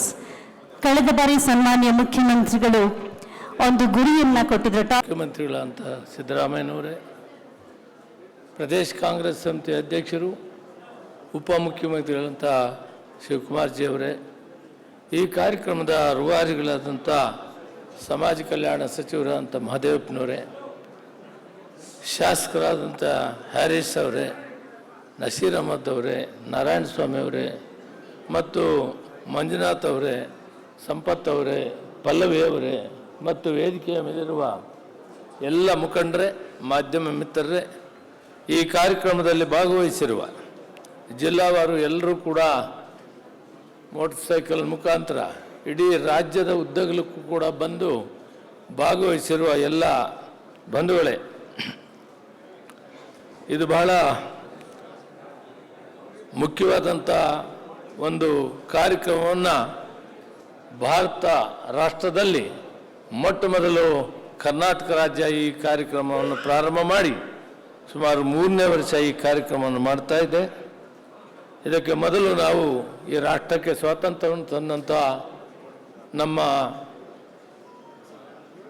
Mahatma Gandhiji ಈ ರಾಷ್ಟ್ರದ ಪಿತಾಮಹ ಅವರು ಮತ್ತು ಈ ರಾಷ್ಟ್ರಕ್ಕೆ ಸ್ವಾತಂತ್ರ್ಯಕ್ಕೆ ಪ್ರಾಣ ಬಲಿದಾನವನ್ನು ಮಾಡಿ ತ್ಯಾಗ ಮಾಡಿ ಜೈಲು ವಾಸ ಮಾಡಿದಂಥ ಪಂಡಿತ್ ಜವಾಹರ್ಲಾಲ್ ನೆಹರು, ವಲ್ಲಭಭಾಯ್ ಪಟೇಲ್, ಸುಭಾಷ್ ಚಂದ್ರ ಬೋಸ್, ಮೌಲಾನಾ ಆಜಾದ್ ಅವರು, ಈ ರೀತಿ ಸಾಕಷ್ಟು ಜನ, ಬಾಬು ಜಗಜೀವನ್ ರಾಮ್ ಅವರು ಸಮೇತ ಈ ರಾಷ್ಟ್ರಕ್ಕೆ ಸ್ವಾತಂತ್ರ್ಯಕ್ಕಾಗಿ ಹೋರಾಟ ಮಾಡಿ ಜೈಲು ವಾಸ ಮಾಡಿದವರಿಗೆ ನಮನಗಳನ್ನು ತಿಳಿಸ್ತಾ, ಮೊಟ್ಟ ಮೊದಲು ಪಂಡಿತ್ ಜವಾಹರ್ಲಾಲ್ ನೆಹರು ಅವರು ಮಹಾತ್ಮ ಗಾಂಧಿಯವರ ಮಾರ್ಗದರ್ಶನದಲ್ಲಿ ಈ ಸಂವಿಧಾನವನ್ನು ಮಾಡಲಿಕ್ಕೆ ಬಾಬಾ ಸಾಹೇಬ್ ಅಂಬೇಡ್ಕರ್ರನ್ನು ಗುರುತಿಸಿ ಈ ಸಂವಿಧಾನವನ್ನು ಮಾಡಲಿಕ್ಕೆ ಅವಕಾಶ ಮಾಡಿಕೊಟ್ಟ ಕಾರಣ ಜಗತ್ತಿನ ಅತಿ ಶ್ರೇಷ್ಠವಾದ ಸಂವಿಧಾನವನ್ನು ಈ ರಾಷ್ಟ್ರಕ್ಕೆ ಕೊಟ್ಟಂಥ ಮಹಾನ್ ನಾಯಕರು ಬಾಬಾ ಸಾಹೇಬ್ ಅಂಬೇಡ್ಕರ್. ಇವತ್ತು ಈ ಕಾರ್ಯಕ್ರಮವನ್ನು ರಾಷ್ಟ್ರದಲ್ಲಿ ಮೊಟ್ಟ ಮೊದಲು ಕರ್ನಾಟಕ ರಾಜ್ಯ ಮಾಡ್ತಾ ಇದೆ. ನಾವೆಲ್ಲ ಇಲ್ಲಿ ಪ್ರಜಾಸತ್ತಾತ್ಮಕ ದಿನಾಚರಣೆಯನ್ನು ಆಚರಿಸಲು ಇದು ನಮ್ಮ ದೇಶ ಪ್ರತಿಯೊಬ್ಬ ನಾಗರಿಕ ಹೆಮ್ಮೆ ನೀಡುವ ದಿನವಾಗಿದೆ. ಭಾರತವು 1950 ಜನವರಿ 26 ತನ್ನ ಸಂವಿಧಾನವನ್ನು ಜಾರಿಗೆ ತಂದು ಲೋಕಶಾಹಿ ತತ್ವಗಳ ಆಧಾರದ ಮೇಲೆ ಸಾಗುವ ರಾಷ್ಟ್ರವಾಗಿ ಪ್ರಪಂಚದ ಮುಂದೆ ತಾನು ಬಂದು ಆದರ್ಶ ರಾಷ್ಟ್ರವೆಂದು ತೋರಿಸಿತು. ಪ್ರಜಾಸತ್ತಾತ್ಮಕ ವ್ಯವಸ್ಥೆಯ ಹೃದಯವೇ ಜನರ ಶಕ್ತಿಯ ಮೂಲ ಎಂಬ ತತ್ವವನ್ನು ಪ್ರಜಾಸತ್ತಾತ್ಮಕ ದಿನವು ನಮ್ಮ ಹಕ್ಕುಗಳೊಂದಿಗೆ ಕರ್ತವ್ಯಗಳನ್ನು ನೆನೆಸುವ ದಿನವೂ ಹೌದು. ಮತದಾನದ ಹಕ್ಕು, ಅಭಿವ್ಯಕ್ತಿಯ ಸ್ವಾತಂತ್ರ್ಯ, ಸಮಾನತೆ, ನ್ಯಾಯ ಇವುಗಳನ್ನು ನಾವು ಕೇವಲ ಅನುಭವಿಸಲಿಕ್ಕಲ್ಲ, ಕಾಪಾಡಿ ಬೆಳೆಸುವುದು ಪ್ರತಿಜ್ಞೆ ಮಾಡಬೇಕಾಗಿದೆ, ಮಾಡಿದ್ದೇವೆ. ಈ ದಿನದ ನಾವು ಸಂವಿಧಾನ ಶಿಲ್ಪಿಗಳಾದ ಡಾಕ್ಟರ್ ಬಾಬಾ ಸಾಹೇಬ್ ಅಂಬೇಡ್ಕರ್ ಅವರು ಹಾಗೂ ಸ್ವಾತಂತ್ರ್ಯ ಹೋರಾಟಗಾರರ ತ್ಯಾಗವನ್ನು ಸ್ಮರಿಸಬೇಕಾಗಿದೆ. ಅವರ ಕನಸುಗಳನ್ನು, ತ್ಯಾಗ ತತ್ವಗಳನ್ನು ನಮ್ಮನ್ನು ಮುಂದಿನ ದಾರಿಯಲ್ಲಿ ನಡೆಸುವಂತೆ ಬೆಳಗುತ್ತದೆ. ಪ್ರಜಾಸತ್ತಾತ್ಮಕ ಭಾರತವನ್ನು ಶಕ್ತಿಶಾಲಿಯಾಗಿ ನಿರ್ಮಿಸಲು ಪ್ರತಿಯೊಬ್ಬ ನಾಗರಿಕ ಜವಾಬ್ದಾರಿ ಅಗತ್ಯ. ಸತ್ಯ, ನಿಷ್ಠೆ, ಜವಾಬ್ದಾರಿ, ಶಿಸ್ತು ಮತ್ತು ಸಾಮಾಜಿಕ ಹಿತ ಚಿಂತನೆಯಿಂದ ನಾವು ಪಡೆದುಕೊಂಡರೆ ಮಾತ್ರ ಪ್ರಜಾಸತ್ತಾತ್ಮಕ ವ್ಯವಸ್ಥೆಯು ಸಾರೂಢಿಸಬಹುದು. ಅದೇ ರೀತಿ ಇಂದು ಕರ್ನಾಟಕ ರಾಜ್ಯದಲ್ಲಿ ಸನ್ಮಾನ್ಯ ಸಿದ್ದರಾಮಯ್ಯನವರು ಮುಖ್ಯಮಂತ್ರಿಗಳು ಮತ್ತು DK ಶಿವಕುಮಾರ್ ಉಪಮುಖ್ಯಮಂತ್ರಿಗಳು ಸಮಾಜದಲ್ಲಿ ಸಮಾನತೆಯನ್ನು ಕಾಣಬೇಕು, ಗಾಂಧೀಜಿಯವರ ಕನಸನ್ನು ನನಸು ಮಾಡಬೇಕು, ಬಸವಣ್ಣವರ ಚಿಂತನೆಯಲ್ಲಿ ದಾಪುಗಾಲು ಹಾಕಬೇಕು. ಈ ರಾಷ್ಟ್ರದಲ್ಲಿ ಮೊದಲನೇ ರಾಜ್ಯವಾಗಿ ಸಮಾನತೆಯನ್ನು ಕಾಣುವ ದಾರಿಯಲ್ಲಿ ಇವತ್ತು ಈ ರಾಜ್ಯ ನಡೀತಾ ಇದೆ. ಇದಕ್ಕೆ ಶಕ್ತಿಯನ್ನು ತುಂಬುವ ರೀತಿಯಲ್ಲಿ, ಜನರಿಗೆ ಮನವರಿಕೆ ಮಾಡುವ ರೀತಿಯಲ್ಲಿ ಮಹದೇವಪ್ಪನವರು ಇವತ್ತು ಈ ಸಂವಿಧಾನ ಪೀಠಿಕೆಯನ್ನು ಓದುವ ಮುಖಾಂತರ ಜಗತ್ತಿನಲ್ಲೇ ಒಂದು ಗಿನ್ನೀಸ್ ರೆಕಾರ್ಡ್ ಮಾಡಿದ್ದಾರೆ. ಇದು ಮನವರಿಕೆ ಮಾಡಬೇಕಾಗಿದೆ. ಕಟ್ಟಕಡೆ ಪ್ರಜೆಗೆ, ಮಕ್ಕಳಿಗೆ, ಶಾಲೆಯಲ್ಲಿ ಅಭ್ಯಾಸ ಮಾಡುವವರೆಗೂ ಎಲ್ಲರಿಗೂ ಕೂಡ ವಿಷಯವನ್ನು ತಿಳಿಸಬೇಕಾಗ್ತದೆ. ಇವತ್ತು ಇದು ಗಾಂಧೀಜಿಯವರ ಕನಸು ನನಸಾಗಬೇಕಾದ್ರೆ, ರಾಮರಾಜ್ಯವಾಗಬೇಕಾದ್ರೆ ಸಮಾನತೆಯಾಗಿ ಹಂಚಿಕೊಂಡು ಬದುಕಿ ಬಾಳಬೇಕಾಗಿದೆ. ಆ ಕೆಲಸಕ್ಕೆ ಕಾರ್ಯೋನ್ಮುಖರಾಗಿ ಮಾನ್ಯ ಮುಖ್ಯಮಂತ್ರಿಗಳು ಉಪಮುಖ್ಯಮಂತ್ರಿಗಳು ಕೆಲಸ ಮಾಡ್ತಾ ಇದ್ದಾರೆ. ಇದನ್ನು ಮುಂದೆ ಹೀಗೆ ಸಾಗಲಿ, ನಾವೆಲ್ಲ ಕೂಡ ಅವರ ಜೊತೆಯಲ್ಲಿ ಇರ್ತೀವಿ ಅಂತೇಳಿ ನನ್ನ ಮಾತಿಗೆ ವಿರಾಮವನ್ನು ಕೊಡ್ತೀನಿ. ಜೈ ಹಿಂದ್, ಜೈ ಕರ್ನಾಟಕ, ಜೈ ಭಾರತ್.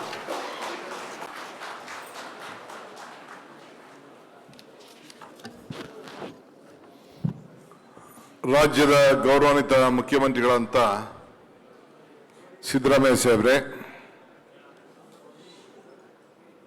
ಇಡೀ ಪ್ರಜಾಪ್ರಭುತ್ವದ ವ್ಯವಸ್ಥೆಗೆ ಒಂದು ಹೊಸ ದಿಕ್ಕನ್ನು ಕೊಡಬೇಕು, ಸಂವಿಧಾನ ಆಶಯದಂತೆ ಬದುಕಬೇಕು, ಸಂವಿಧಾನ ನಮ್ಮೆಲ್ಲರ ಗ್ರಂಥ ಕಾಪಾಡಬೇಕು ಅಂತ ಹೇಳಿ ಒಂದು ದೊಡ್ಡ ಹೋರಾಟ ಚಿಂತನೆಯನ್ನ ನಡೆಸ್ತಾ ಇರ್ತಕ್ಕಂಥ ಮಿತ್ರ ಮಾದೇವಪ್ಪನವರೇ, ಹಿರಿಯ ಮಂತ್ರಿಗಳಂತ ಮುನಿಯಪ್ಪನವರೇ, ನಮ್ಮ Nazeer Ahmed political secretary CM ಅವರಿಗೆ, ಹ್ಯಾರಿಸ್ ಅವರೇ, ನಾರಾಯಣ ಸ್ವಾಮಿ ಅವರೇ, ಸಂಪತ್ ರಾಜ್ರವರೇ, ಮಂಜುನಾಥ್ ರವರೇ, ಪಲ್ಲವಿ ಅವರೇ, ನಮ್ಮ ಮಣಿವಣ್ಣನವರೇ ಮತ್ತು ಎಲ್ಲ ಹಿರಿಯ ಅಧಿಕಾರಿಗಳೇ, ಇದೊಂದು ಬಹಳ ವಿಶೇಷವಾದಂಥ ಕಾರ್ಯಕ್ರಮ. ಪ್ರಜಾಪ್ರಭುತ್ವದ ವ್ಯವಸ್ಥೆಯಲ್ಲಿ ನಾವೆಲ್ಲ ಬದುಕ್ತಾ ಇದ್ದೇವೆ. ಡೆಮೋಕ್ರಸಿ, ಇಡೀ the world largest democracy Bharat ಅಂತೇಳಿ ಎಲ್ಲರೂ ಕೂಡ ಅದನ್ನ ವಿವಿಧ ದೇಶಗಳು ಕೂಡ ಒಪ್ಕೊಳ್ತಾ ಇದ್ದಾರೆ.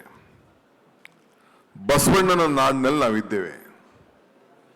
ಬಹುಶಃ ನಮ್ಮ ಇತಿಹಾಸ ಲೆಕ್ಕ ಹಾಕೊಂಡ್ರೆ ಬಹುಶಃ ಬಸವಣ್ಣನ ಕಾಲದಿಂದ ಅನುಭವ ಮಂಟಪವನ್ನು ಮಾಡಿ ಸರ್ವರಿಗೂ ಸಮಬಾಳು ಸಮಪಾಲು ಅಂತ ಹೇಳಿ ನಮ್ಮ ಘೋಷಣೆ ಇದೆ.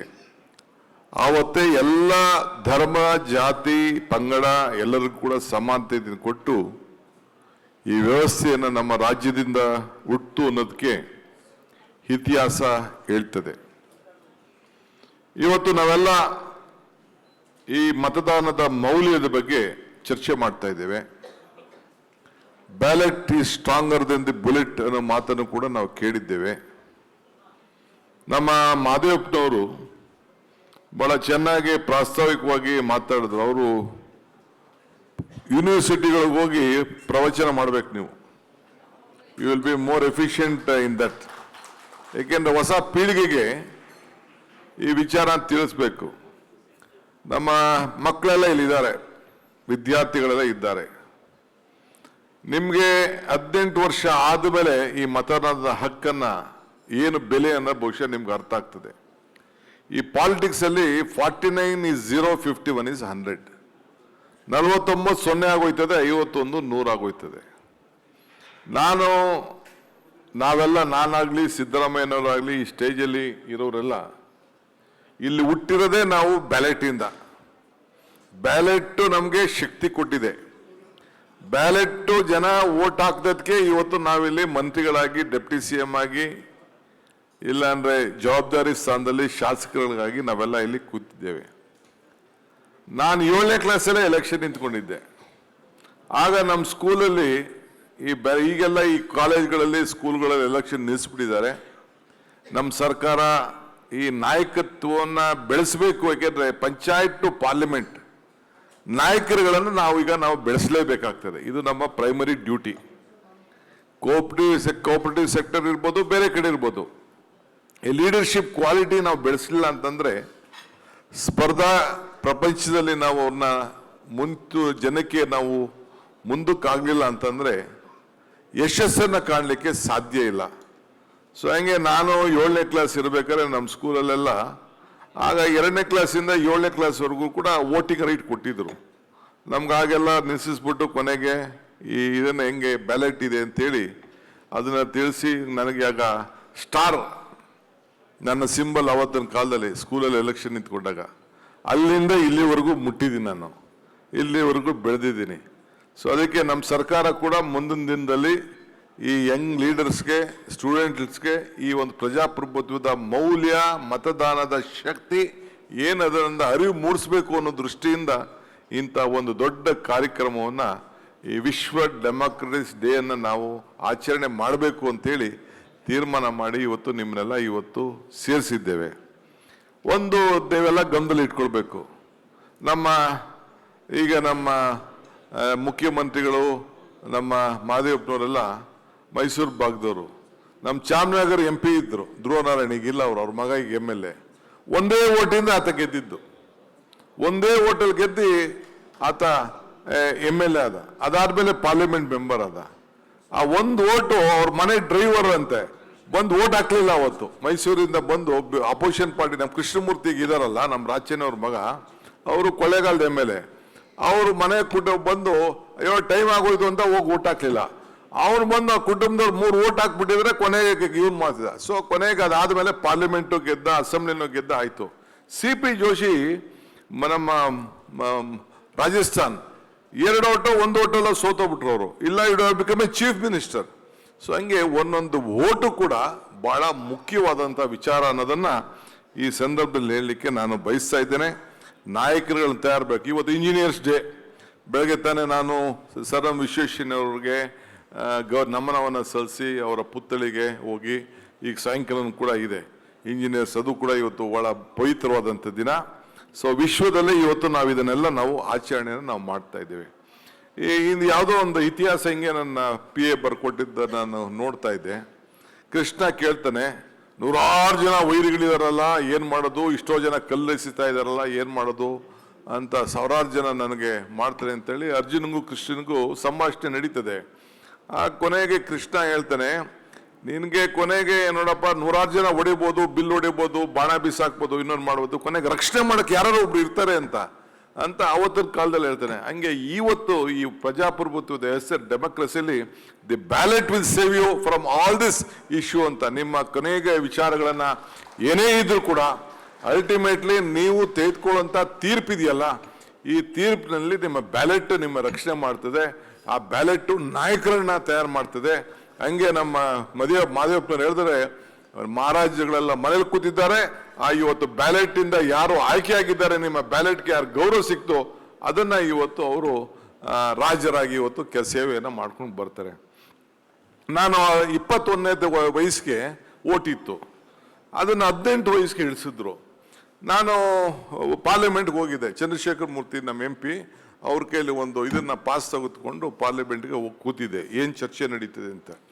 ಏನು ರಾಜೀವ್ ಗಾಂಧಿ ಅವ್ರ ಪ್ರೈಮ್ ಮಿನಿಸ್ಟ್ರು ಏನು ದೊಡ್ಡ ಟೀಕೆ ಮಾಡ್ತಾ ಇದ್ರು, ಇದನ್ನ ಏನು ಆಡ ಹುಡುಗರುಗಳಿಗೆಲ್ಲ ಓಟ್ ಕೊಟ್ಬಿಡ್ತಾ ಇದ್ದೀರಿ ನೀವು, 18 ವಯಸ್ಸು ಹುಡುಗರು ಇನ್ನೂ ಎಳಸು ಅವ್ರಿಗೆಲ್ಲ ಓಟ್ ಕೊಟ್ಬಿಡ್ತಾ ಇದ್ದೀರಿ ಅಂತೇಳಿ ದೊಡ್ಡ ಟೀಕೆ ಆಲ್ ಅಪೋಸಿಷನ್ ಪಾರ್ಟಿಯವರೆಲ್ಲ ರಾಜೀವ್ ಗಾಂಧಿ ಮೇಲೆ ಏನು ಬೀಳ್ತಾ ಇದ್ರು. ಅವರು ಸಂವಿಧಾನದ ಒಂದು 21ರಿಂದ 18 ವಯಸ್ಸಿಗೆ ಇಳಿಸ್ಬೇಕು ಅಂತ ತೆಗೆದುಕೊಂಡು ಬಂದರು. ಆಗ ರಾಜೀವ್ ಗಾಂಧಿ ಅವರು ಉತ್ತರ ಕೊಡ್ಬೇಕಾದ್ರೆ ಒಂದು ಮಾತು ಹೇಳ್ತಾರೆ. ಏನು ಹೇಳ್ತಾರೆ ಅಂತಂದ್ರೆ, ನೋಡಿ ಪ್ರಜಾಪ್ರಭುತ್ವ ವ್ಯವಸ್ಥೆಯಲ್ಲಿ ಈಗ SLC ಪಾಸ್ ಮಾಡಿರೋನು 15 ವರ್ಷಕ್ಕೆ ಮಾಡ್ತಾನೆ. 16ನೇ ವಯಸ್ಸಿಗೆ ನಾವು ಈ ಪೊಲೀಸ್ಗೆ ಕೆಲಸಕ್ಕೆ ನಾವು ತೆಗೆದುಕೊಳ್ತೀವಿ, ಮಿಲಿಟರಿಗೆ ತೆಗೆದುಕೊಳ್ತೀವಿ. ಮಿಲಿಟರಿಗೆ ತೆಗೆದುಕೊಂಡು ನಮ್ಮ ಸ್ಟಾಫ್ ಸೆಲೆಕ್ಷನ್ನು ಬೇರೆ ಬೇರೆ ಇದಕ್ಕೆಲ್ಲ ಅವನ ಜವಾನರನ್ನೆಲ್ಲ 16ನೇ ವಯಸ್ಸಿಗೆ ನಾವು ಅಪಾಯಿಂಟ್ ಮಾಡ್ಕೊಳ್ಳಿಕ್ಕೆ ನಾವು ಪ್ರಾರಂಭ ಮಾಡ್ತೀವಿ. ಅವನಿಗೆ ಒಂದಿಷ್ಟು ಟ್ರೈನಿಂಗು ಕೂಡ ನಾವು ಕೊಡ್ತೇವೆ. ಅವ್ನು ಕೊಟ್ಬಿಟ್ಟು ಈ ದೇಶನ ನೀ ಕಾಯಿ ಅಂತ ಅಂದ್ಬಿಟ್ಟು ಬಂದೂಕ ಕೊಟ್ಬಿಟ್ಟು ಅವನ್ನ ಬಾರ್ಡರ್ ನಿಲ್ಲಿಸ್ತೀವಿ. ಕಾಶ್ಮೀರ ಕಡೆ ಇನ್ನೊಂದು ಕಡೆ ಎಲ್ಲ ಈ ದೇಶದ ಬಾರ್ಡರ್ಗೆಲ್ಲ ಈ ದೇಶ ರಕ್ಷಣೆ ಮಾಡುವಂತ ಬಂದೂಕ ಕೊಟ್ಬಿಟ್ಟು ನಾವು ನಿಲ್ಲಿಸ್ತೀವಿ. ಅವನ್ನ ಆ ಹುಡುಗನ ಬಗ್ಗೆ ವಿಶ್ವಾಸ ಇಟ್ಟು, ಆ ಯುವಕನ ಬಗ್ಗೆ ವಿಶ್ವಾಸ ಇಟ್ಟು ಈ ದೇಶ ರಕ್ಷಣೆ ಮಾಡುವಂತ ನಾವು ಕೊಡ್ತಾ ಇದ್ದೀವಿ. ಬಟ್ ಅದೇ ಆ ಯುವಕನ ಮೇಲೆ ನೀನು ಒಬ್ಬ ನಾಯಕನನ್ನ ಆಯ್ಕೆ ಮಾಡಕ್ಕೆ, MLA ಆಯ್ಕೆ ಮಾಡಕ್ಕೆ, MP ಆಯ್ಕೆ ಮಾಡಕ್ಕೆ, ಒಬ್ಬ ಪಂಚಾಯತಿ ಮೆಂಬರ್ನ ಆಯ್ಕೆ ಮಾಡಕ್ಕೆ ನಿನ್ನ ಮೇಲೆ ನಂಬಿಕೆ ಇಲ್ಲ ಅಂತ ಹೇಳಿದ್ರೆ ಅದು ತಪ್ಪಾಗ್ತದೆ. I believe in the youth of this country, that is why I decided to give the vote for 18 years ಅಂತೇಳಿ ರಾಜೀವ್ ಗಾಂಧಿ ಅವರು ಅವತ್ತು ತೆಗೆದುಕೊಂಡಂತ ಒಂದು ದೊಡ್ಡ ತೀರ್ಮಾನ ಇವತ್ತು 18 ವರ್ಷಕ್ಕೆ ಎಲ್ಲರೂ ಕೂಡ ವೋಟ್ ಬಂದಿದೆ. ಹಂಗೆ 18 ಇಯರ್ಸ್ಗೆ ಇವತ್ತು ನಮ್ಮ ಎಲ್ಲರಿಗೂ ಕೂಡ ಹಕ್ಕನ್ನ ನಮ್ಮ ಪದ್ಧತಿಯಲ್ಲೂ ಕೂಡ ಮದುವೆ ಮಾಡ್ಕೊಳ್ಳೋಕ್ಕೂ ಕೂಡ ಆ ಏಜನ್ನು ನಾವು ಕೊಟ್ಟಿದ್ದೇವೆ. 18 ವರ್ಷಕ್ಕೆ ಅವನಿಗೆ ಮಾನಸಿಕವಾಗಿ ಶಕ್ತಿ ಬರ್ತದೆ, ಉದ್ಯೋಗ ಶಕ್ತಿ ಬರ್ತದೆ, ಪ್ರಜಾಪ್ರಭುತ್ವ ವ್ಯವಸ್ಥೆಯಲ್ಲಿ ಶಕ್ತಿ ಬರ್ತದೆ. ಆ ನಾಯಕರನ್ನ ಪಾರ್ಲಿಮೆಂಟ್ ಕಳ್ಸಕ್ಕೆ, ಆ ಪಾರ್ಲಿಮೆಂಟ್ಗೆ MP ಹೋದ ತಕ್ಷಣ ಅವನು ಈ can become A prime minister, ಈ ಕ್ಯಾನ್ ಬಿಕಮ್ ಎ ಮಿನಿಸ್ಟರ್. ಇಲ್ಲಿ MLA ಆದ ತಕ್ಷಣ ಈ can become A chief minister, ಈ ಕ್ಯಾನ್ ಬಿಕಮ್ ಎ ಮಿನಿಸ್ಟರ್. ಅವನು ಕಾರ್ಪೊರೇಷನ್ ಆಗ್ಬೋದು, ಪಂಚಾಯತಿ ಆಗ್ಬೋದು, ಹಂಗಾಗ್ತದೆ. ಸೊ ಹಂಗೆ ಮುಂದಿನ ದಿನದಲ್ಲಿ ನಾಯಕತ್ವ, ಪ್ರಜಾಪ್ರಭುತ್ವ, ಈಗ ನೋಡಿ ನಾವು ಈಗ ವಿಧಾನಸೌಧದಲ್ಲಿ ಇದ್ದೀವಿ, ದಿಸ್ ಇಸ್ ದ ಅಡ್ಮಿನಿಸ್ಟ್ರೇಷನ್, ಎದುರುಗಡೆ ಕೋರ್ಟ್ ಇದೆ. ಡೆಮೋಕ್ರಸಿಯಲ್ಲಿ ನ್ಯಾಯಾಂಗ, ಶಾಸಕಾಂಗ, ಕಾರ್ಯಾಂಗ, ಪತ್ರಿಕಾರಂಗ ಇವೆಲ್ಲ ಪಿಲ್ಲರ್ಸ್ ಆಫ್ ಡೆಮೋಕ್ರಸಿ. ಒಂದ್ ಕಡೆ ನಾವೇನಾದ್ರು ತಪ್ಪು ಮಾಡಿದ್ರೆ ಒಂದ್ ಕಡೆ ಕೋರ್ಟ್ ಇರ್ತದೆ, ಇನ್ನೊಂದ್ ಕಡೆ ಏನಾದ್ರು ತಪ್ಪು ಮಾಡಿದ್ರೆ, ಕಾರ್ಯಾಂಗ ತಪ್ಪು ಮಾಡಿದ್ರೆ ಅದಕ್ಕೆ ಟೀಕೆ ಮಾಡಕ್ಕೆ ಮಾಧ್ಯಮ ಇರ್ತದೆ. ಹಿಂಗೆ ನಾವು ತಪ್ಪು ಮಾಡಿದ್ರು ಮಾಧ್ಯಮ ಇರ್ತದೆ. ಹಂಗೆ ನಾವೆಲ್ಲ ಸೇರಿ ಒಟ್ಟಿಗೆ ಈ ಸಂದರ್ಭದಲ್ಲಿ ನಾವು ಕೆಲಸವನ್ನ ಈ ಸಂದರ್ಭದಲ್ಲಿ ಮಾಡಬೇಕಾಗ್ತದೆ. ಹೆಚ್ಚಿಗೆ ಮಾತಾಡಕ್ ಹೋದ್ರೆ ಬೇಕಾದಷ್ಟು ನಾನು ನಮ್ಮ ಮಾದೇವಪ್ಪ ಲೆಕ್ಚರ್ ಮಾಡ್ದಂಗೆ ಮಾಡಕ್ ಹೋಗುದಿಲ್ಲ. I wish you all the best. Youngsters ಬಂದಿದ್ದೀರಿ, ಮುಂದಿನ ದಿನದಲ್ಲಿ ನಿಮ್ಮ ಭವಿಷ್ಯ, ಮತದಾನದ ಹಕ್ಕು, ಈಗ ಮತ ಕಳ್ತನ ಮಾಡಬೇಕು ಅಂತ ಹೊಟ್ಬಿಟ್ಟಿದ್ದಾರೆ. ಈಗ ರಾಹುಲ್ ಗಾಂಧಿ ಅವರು ಇದ್ರ ಬಗ್ಗೆ ಒಂದು ದೊಡ್ಡ, ಇಡೀ ದೇಶದಲ್ಲೇ ಒಂದು ದೊಡ್ಡ ಅಧ್ಯಯನ ಹೊರಟಿದ್ದಾರೆ. ನಮ್ಮ ರಾಜ್ಯದಲ್ಲೇ ಬೇಕಾದಷ್ಟು ಹೆಚ್ಚು ಕಮ್ಮಿ ಆಯ್ತು. ಕೊನೆಗೆ ಹೆಂಗೋ ಏನೋ ನಿಮ್ಮೆಲ್ಲರ ಕೃಪೆಯಿಂದ, ಆಶೀರ್ವಾದದಿಂದ ಈ ರಾಜ್ಯದಲ್ಲಿ ಒಂದು ಸರ್ಕಾರ ಮಾಡಿ 136 ಜನ ಗೆದ್ದು ಜನರ ಬದುಕಿಗೆ ಒಂದು ದೊಡ್ಡ ಬದಲಾವಣೆ ಮಾಡೋಂಥದ್ದು, ಒಂದು ಮಾರ್ಗದರ್ಶನ ಮಾಡಿಕೊಂಡು ಇಡೀ ದೇಶಕ್ಕೆ ಒಂದು ದೊಡ್ಡ ಸಂದೇಶವನ್ನು ಕೊಡುವಂಥ ಒಂದು ದೊಡ್ಡ ಬಡವರ ಬದುಕಿನಲ್ಲಿ ಭಾಗಿಯಾಗಂತ ಒಂದು ಸರ್ಕಾರ ಕೂಡ ನೀವೆಲ್ಲ ತಂದು ಕೊಟ್ಟಿದ್ರಿ. ಯಾವುದರಿಂದ? ಈ ಬ್ಯಾಲೆಟ್ ಇಂದ. ಈ ಬ್ಯಾಲೆಟ್ನ ಉಳಿಸ್ಬೇಕು, ಪ್ರಜಾಪ್ರಭುತ್ವ ಉಳಿಸ್ಬೇಕು. ಆ ಹಕ್ಕು, ಜವಾಬ್ದಾರಿ ನಿಮ್ಮ ಕೈಲಿದೆ.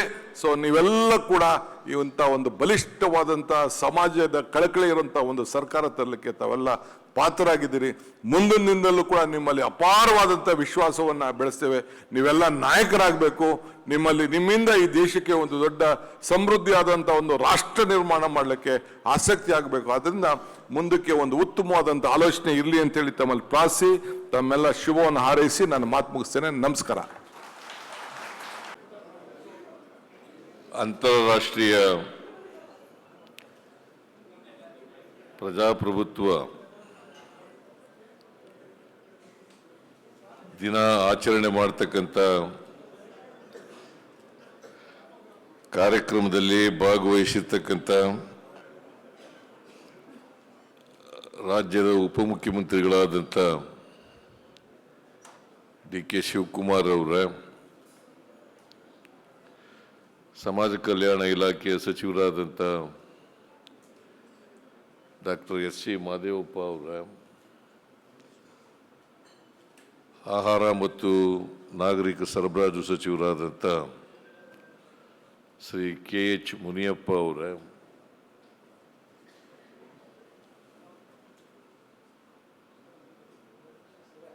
ಮುಖ್ಯಮಂತ್ರಿಗಳ ರಾಜಕೀಯ ಕಾರ್ಯದರ್ಶಿಗಳಾದಂಥ ನಜೀರ್ ಅಹಮದ್ ಅವರ, ಶಾಸಕರು BDA ಅಧ್ಯಕ್ಷರು ಆದಂಥ ಶ್ರೀ NA ಆರಿಷ್ ಅವರ, ಶಾಸಕರಾದಂಥ SN ನಾರಾಯಣ ಸ್ವಾಮಿ ಅವರ, ಇಲ್ವೋ ಇದ್ದಾರ,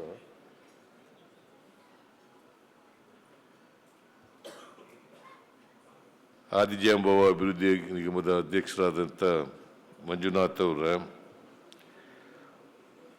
ಅಲೆಮಾರಿ ಅಲೆಮಾರಿಗಳ ಅಭಿವೃದ್ಧಿ ನಿಗಮದ ಅಧ್ಯಕ್ಷರಾದಂಥ ಶ್ರೀಮತಿ ಪಲ್ಲವಿ ಅವರ, BR ಅಂಬೇಡ್ಕರ್ ಅವರ ಅಭಿವೃದ್ಧಿ ನಿಗಮದ ಅಧ್ಯಕ್ಷರಾದಂಥ ಸಂಪತ್ ರಾಜ್ ಅವರ, ಸಮಾಜ ಕಲ್ಯಾಣ ಇಲಾಖೆಯ ಪ್ರಧಾನ ಕಾರ್ಯದರ್ಶಿಗಳಾದಂಥ ಮಣಿವಣ್ಣನ್ ಅವರ,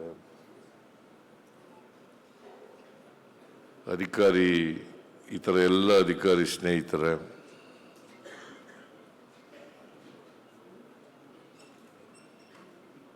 ಇಲ್ಲಿ ಭಾಗವಹಿಸಿರ್ತಕ್ಕಂಥ ಆತ್ಮೀಯ ಸೋದರ ಸೋದರಿಯರೇ, ಪ್ರೀತಿಯ ವಿದ್ಯಾರ್ಥಿಗಳೇ, ಮಾಧ್ಯಮದ ಗೆಳೆಯರು, ಇವತ್ತು ಅತ್ಯಂತ ಸಂಭ್ರಮದಿಂದ ಸಡಗರದಿಂದ ಅಂತಾರಾಷ್ಟ್ರೀಯ ಪ್ರಜಾಪ್ರಭುತ್ವ ದಿನವನ್ನು ಆಚರಣೆ ಮಾಡ್ತಾ ಇದ್ದೇವೆ.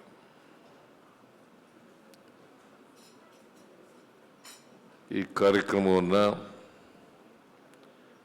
ಅತ್ಯಂತ ಸಂತೋಷದಿಂದ ಉದ್ಘಾಟನೆಯನ್ನು ಮಾಡಿದ್ದೇನೆ ಅಂತಕ್ಕಂಥ ಮಾತುಗಳನ್ನು ಹೇಳಲಿಕ್ಕೆ ಬಯಸ್ತಾ ಇದ್ದೆ.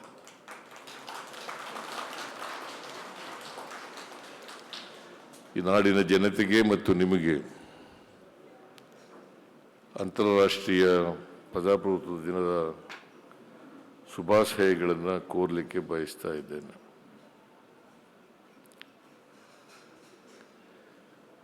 ನಾವು ಪ್ರಜಾಪ್ರಭುತ್ವ ವ್ಯವಸ್ಥೆಯನ್ನು ಒಪ್ಕೊಂಡಿದ್ದೀವಿ.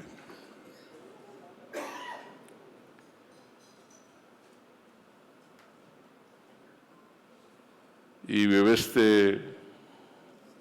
ಯಾಕೆ ಒಪ್ಕೊಂಡಿದ್ದೀವಿ ಅಂತಂದ್ರೆ, ನಮ್ಮ ದೇಶದಲ್ಲಿ ಅನೇಕ ಜಾತಿಗಳಿದ್ದಾವೆ, ಅನೇಕ ಧರ್ಮಗಳಿದ್ದಾವೆ.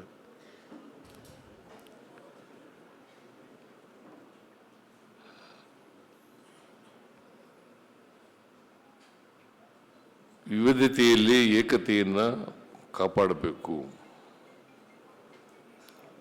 ನಮ್ಮ ದೇಶ ಬಹು ಸಂಸ್ಕೃತಿಗಳ ದೇಶ, ಒಂದೇ ಸಂಸ್ಕೃತಿ ಇರ್ತಕ್ಕಂಥ ದೇಶ ಅಲ್ಲ, ಅಥವಾ ಒಂದು ಜಾತಿ ಇರ್ತಕ್ಕಂಥ ದೇಶ ಅಲ್ಲ, ಒಂದು ಧರ್ಮ ಇರ್ತಕ್ಕಂಥ ದೇಶ ಅಲ್ಲ.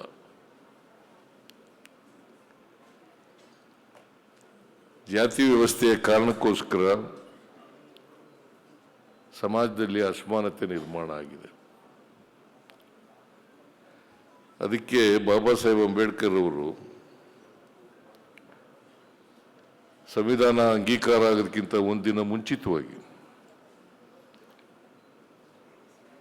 ಕಾನ್ಸ್ಟಿಟ್ಯೂಂಟ್ ಅಸೆಂಬ್ಲಿನಲ್ಲಿ ಒಂದು ಭಾಷಣ ಮಾಡಿದ್ದಾರೆ.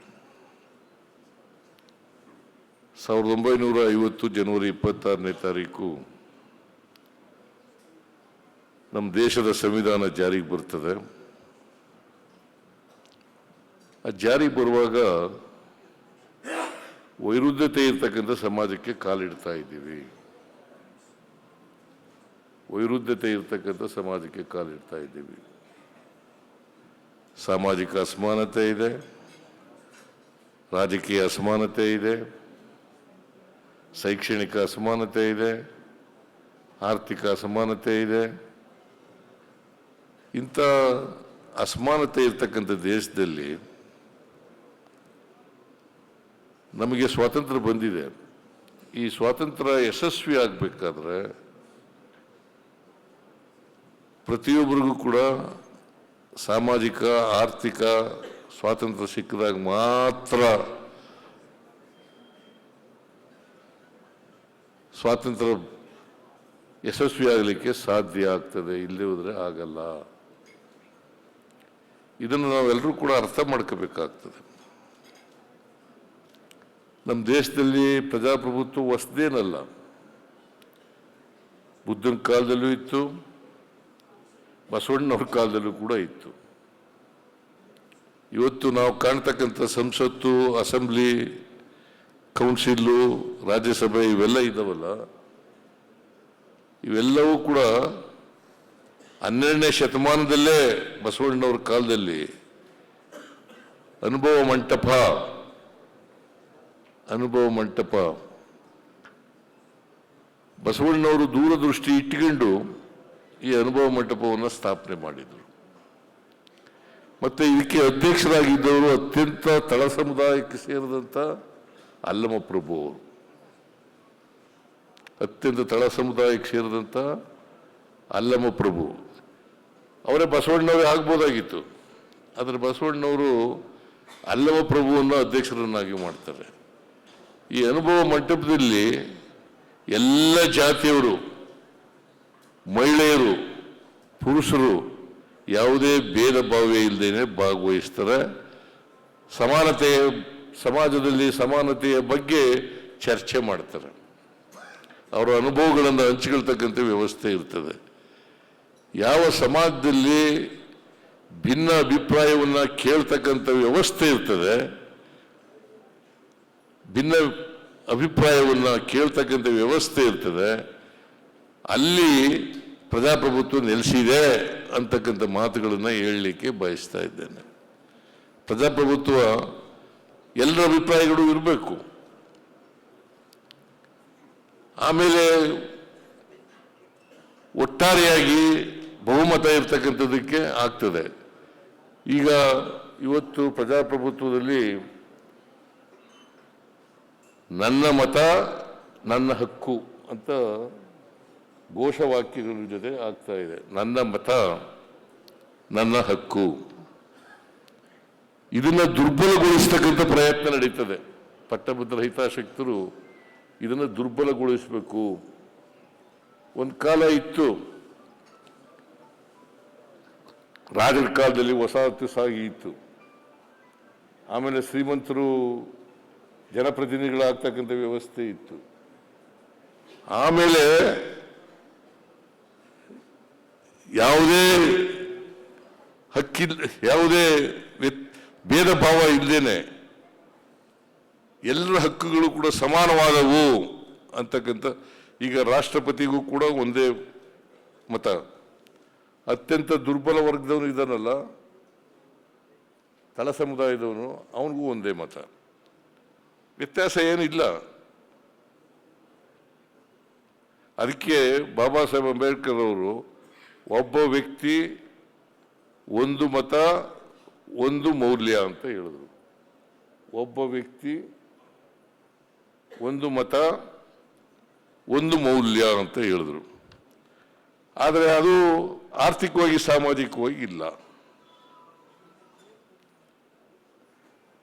ಇದನ್ನ ದುರುಪಯೋಗ ಪಡಿಸ್ಕೊಂಡು ಕೆಲವು ಪಟ್ಟಭದ್ರ ಹಿತಾಸಕ್ತರು ಪ್ರಜಾಪ್ರಭುತ್ವವನ್ನು ದುರ್ಬಲಗೊಳಿಸ್ತಕ್ಕಂಥ, ಸಂವಿಧಾನವನ್ನು ದುರ್ಬಲಗೊಳಿಸ್ತಕ್ಕಂಥ ಪ್ರಯತ್ನವನ್ನು ಮಾಡ್ತಾ ಇದ್ದಾರೆ. ಇದಕ್ಕೆ ನಾವು ಆಸ್ಪದ ಕೊಡಕೂಡದು. ಅದರಲ್ಲೂ ವಿಶೇಷವಾಗಿ ನಾಗರಿಕರು, ಈ ಸಮಾಜದ ನಾಗರಿಕರು, ಎಲ್ಲ ಜಾತಿ ಎಲ್ಲ ಧರ್ಮದ ಜನ ಸಂವಿಧಾನವನ್ನು ರಕ್ಷಣೆ ಮಾಡ್ತಕ್ಕಂಥ, ಪ್ರಜಾಪ್ರಭುತ್ವವನ್ನು ರಕ್ಷಣೆ ಮಾಡ್ತಕ್ಕಂಥ ಕೆಲಸ ಆಗಬೇಕಾಗ್ತದೆ. ಅದು ನಮ್ಮೆಲ್ಲರ ಕರ್ತವ್ಯ. ನಮ್ಮೆಲ್ಲರ ಜವಾಬ್ದಾರಿ. ಸಂವಿಧಾನ ರಕ್ಷಣೆ ಆದರೆ, ಪ್ರಜಾಪ್ರಭುತ್ವ ಉಳಿದ್ರೆ ನಮ್ಮ ರಕ್ಷಣೆ ಆಗ್ತದೆ. ಆದ್ರಿಂದ ಪ್ರಜಾಪ್ರಭುತ್ವವನ್ನು ಎಷ್ಟೇ ತೊಂದರೆಯಾದರೂ ಕೂಡ, ಸಂವಿಧಾನವನ್ನ ಎಷ್ಟೇ ತೊಂದರೆಯಾದರೂ ಕೂಡ ಉಳಿಸ್ಕೊಳ್ತಕ್ಕಂಥ ಜವಾಬ್ದಾರಿಯನ್ನ ನಾವು ನಿರ್ವಹಿಸಲೇಬೇಕು ಅಂತಕ್ಕಂಥ ಮಾತುಗಳನ್ನ ಈ ಸಂದರ್ಭದಲ್ಲಿ ಹೇಳಲಿಕ್ಕೆ ಬಯಸ್ತಾ ಇದ್ದೀನಿ. ಅದನ್ನ ಶಬ್ದ ಮಾಡಬೇಕು. ಯಾವುದೇ ಕಾರಣಕ್ಕೆ ಪ್ರಜಾಪ್ರಭುತ್ವ ಉಳಿಸ್ತೇನೆ, ಸಂವಿಧಾನವನ್ನು ಉಳಿಸ್ತೇನೆ. ಅದಕ್ಕೋಸ್ಕರನೇ ನಮ್ಮ ಸರ್ಕಾರ ಬಂದ ಮೇಲೆ ಮಾದೇವಪ್ಪನವರು ಸಮಾಜ ಕಲ್ಯಾಣ ಇಲಾಖೆಯ ಜವಾಬ್ದಾರಿ ಒತ್ತುಗಿದ ಮೇಲೆ ಎಲ್ಲ ಶಾಲಾ ಕಾಲೇಜುಗಳಲ್ಲಿ, ಯೂನಿವರ್ಸಿಟಿಗಳಲ್ಲಿ ಸಂವಿಧಾನದ ಪೀಠಿಕೆಯನ್ನು ಓದಿಸ್ತಕ್ಕಂಥ ಕೆಲಸವನ್ನು ಮಾಡ್ತೀವಿ. ಸಂವಿಧಾನದ ಪೀಠಿಕೆ, ಆ ಪೀಠಿಕೆ ಇದೆಯಲ್ಲ, ಆ ಪೀಠಿಕೆಯಲ್ಲಿ ಇಡೀ ಸಂವಿಧಾನದ ಸಾರಾಂಶ ಅಡಕ ಆಗಿದೆ. ಸಂವಿಧಾನ ಕೂಡ ಪ್ರತಿಯೊಬ್ಬರು ಕೂಡ ಅರ್ಥ ಮಾಡ್ಕೋಬೇಕು. ಸಂವಿಧಾನ ಬಹಳ ಜನ ಅವಿದ್ಯಾವಂತಿರ್ತಕ್ಕಂಥ ಸಮಾಜ ನಮ್ದು. ಇದರಲ್ಲಿ ಬಹಳ ಜನ ಸಂವಿಧಾನನೇ ಓದಿರಲ್ಲ. ವಿದ್ಯಾವಂತರು ಕೂಡ ಅನೇಕ ಜನ ಸಂವಿಧಾನವನ್ನ ತಿಳ್ಕೊಳ್ತಕ್ಕಂಥ ಪ್ರಯತ್ನವನ್ನು ಮಾಡಿಲ್ಲ. ತಿಳ್ಕೊಂಡು ಸಂವಿಧಾನ ತಿಳ್ಕೊಂಡ್ರು ಕೂಡ ಅದನ್ನ ದುರುಪಯೋಗ ಮಾಡ್ತಕ್ಕಂಥ ಕೆಲಸವನ್ನು ಮಾಡ್ತಾರೆ. ಇದನ್ನ ನಾವು ಅರ್ಥ ಮಾಡ್ಕೋಬೇಕಾಗ್ತದೆ. ಈಗ ಈ ಮತ ಕಳ್ಳತನ ಶುರುವಾಗ್ಬಿಟ್ಟದೆ. ಅವಕಾಶ ಕೊಡ್ಕೊಡುದು. ನೀವು ನಿಮ್ಮ ಹಕ್ಕಿದೆಯಲ್ಲ, ಅದಕ್ಕೋಸ್ಕರನೇ ಈ ಘೋಷವಾಕ್ಯ ಇರ್ತಕ್ಕಂಥದ್ದು ನನ್ನ ಮತ ನನ್ನ ಹಕ್ಕು, ನನ್ನ ಮತ ನನ್ನ ಹಕ್ಕು. ಜೊತೆಲಿ ಜವಾಬ್ದಾರಿನೂ ಇದ್ದೇ ಇರ್ತದೆ. ಸಂವಿಧಾನದಲ್ಲಿ ಬಹಳ ಸ್ಪಷ್ಟವಾಗಿ ಹೇಳಿದ್ದಾರೆ, ಹಕ್ಕುಗಳು ಹೇಗೆ ರಕ್ಷಣೆ ಆಗಬೇಕು, ಚಲಾವಣೆ ಆಗಬೇಕು ಅಂತ ಬಯಸ್ತಿರೋ ಹಾಗೇನೆ ಪ್ರತಿಯೊಬ್ಬರ ಜವಾಬ್ದಾರಿನೂ ಕೂಡ ಇರ್ತದೆ ಅಂತಕ್ಕಂಥ ಮಾತುಗಳನ್ನು ಬಾಬಾ ಸಾಹೇಬ್ ಅಂಬೇಡ್ಕರ್ ಅವರು ಬಹಳ ಸ್ಪಷ್ಟವಾಗಿ ಸಂವಿಧಾನದಲ್ಲಿ ಹೇಳಿದ್ದಾರೆ. ಅದರಿಂದ ಈ ಸಂವಿಧಾನ ಉಳಿಸ್ತಕ್ಕಂಥದ್ದು, ಪ್ರಜಾಪ್ರಭುತ್ವ ಉಳಿಸ್ತಕ್ಕಂಥದ್ದು ಅತ್ಯಂತ ಅವಶ್ಯ ಅಂತಕ್ಕಂಥ ಮಾತುಗಳನ್ನು ಹೇಳಲಿಕ್ಕೆ ಬಯಸ್ತೇನೆ. ಪ್ರಜಾಪ್ರಭುತ್ವ ಇದೆಯಲ್ಲ, ಇದು ಯಾವುದೇ ಧರ್ಮ, ಜಾತಿ ಅಥವಾ ಒಂದು ಧರ್ಮ ಒಂದು ಜಾತಿ ಮೇಲ್ಗಡೆ ಆಗಲಿಕ್ಕೆ ಸಾಧ್ಯ ಇಲ್ಲ. ಎಲ್ಲ ಧರ್ಮಗಳು ಕೂಡ ಸಮಾನವಾಗಿ ಗೌರವದಿಂದ ಕಾಣ್ತಕ್ಕಂಥ ವ್ಯವಸ್ಥೆ ಇರೋದೇ ಪ್ರಜಾಪ್ರಭುತ್ವ. ಎಲ್ಲ ಧರ್ಮಗಳು, ಎಲ್ಲ ಜಾತಿಗಳು, ಎಲ್ಲ ಜನರು, ಮಹಿಳೆಯರು, ಪುರುಷರು ಎಲ್ಲರೂ ಕೂಡ ಸಮಾನವಾಗಿ ಕಾಣ್ತಕ್ಕಂಥ ವ್ಯವಸ್ಥೆಯೇ ಪ್ರಜಾಪ್ರಭುತ್ವ. ಇದನ್ನು ನಾವು ಅರ್ಥ ಮಾಡ್ಕೋಬೇಕಾಗ್ತದೆ. ಇಂಥ ಸಂವಿಧಾನ ಇರಬಾರ್ದು ಅಂತಲೇ ಮನುವಾದಿಗಳು ಪ್ರಯತ್ನವನ್ನು ಮಾಡ್ತಾ ಇದ್ದಾರೆ. ಇಂಥ ಸಂವಿಧಾನ ಯಾಕಂತಂದ್ರೆ 1950ನೇ ಇಸ್ವಿ ಜನವರಿ 26ನೇ ತಾರೀಕು ಜಾರಿಯಾದ ದಿನದಿಂದ ಇವತ್ತಿನವರೆಗೂ ಕೂಡ ಸಂವಿಧಾನಕ್ಕೆ ವಿರೋಧಿಗಳು ಇದ್ದೇ ಇದ್ದಾರೆ ನಮ್ಮ ಸಮಾಜದಲ್ಲಿ. ಯಾಕಂತಂದ್ರೆ ಈ ಅಸಮಾನತೆ ಎಷ್ಟು ಬಲಯುತವಾಗಿರ್ತದೆ ಅಷ್ಟು ಶೋಷಣೆ ಮಾಡಲಿಕ್ಕೆ ಅವಕಾಶ ಇರ್ತದೆ. ಅಸಮಾನತೆ ನಿವಾರಣೆ ಆಗ್ಬಿಟ್ರೆ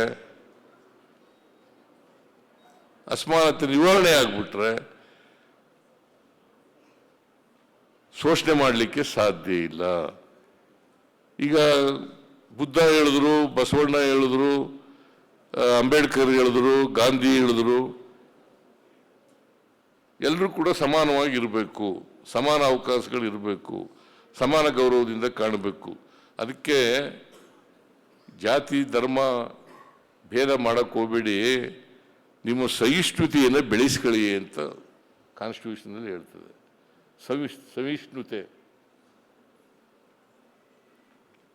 ಸಹಿಷ್ಣುತೆ ಬೆಳೆಸದೆ ಹೋದರೆ, ಈಗ ಬೇರೆ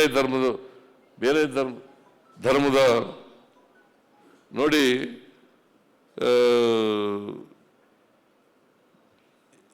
ರಾಜಕೀಯ ಮಾಡಲಿಕ್ಕೆ ಬೇರೆ ವಸ್ತುಗಳೇ ಇಲ್ಲ ಅಂತ ಅನ್ಸುತ್ತೆ ಸಮಾಜದಲ್ಲಿ. ಜಾತಿ ಧರ್ಮದ ಮೇಲೆ ರಾಜಕೀಯ ಮಾಡೋದು. ಬಾನು ಮುಸ್ತಾಕ್ ಅವರು ಚಾಮುಂಡಿ ಬೆಟ್ಟದ ಮೇಲೆ ಪೂಜೆ ಮಾಡಬಾರದು,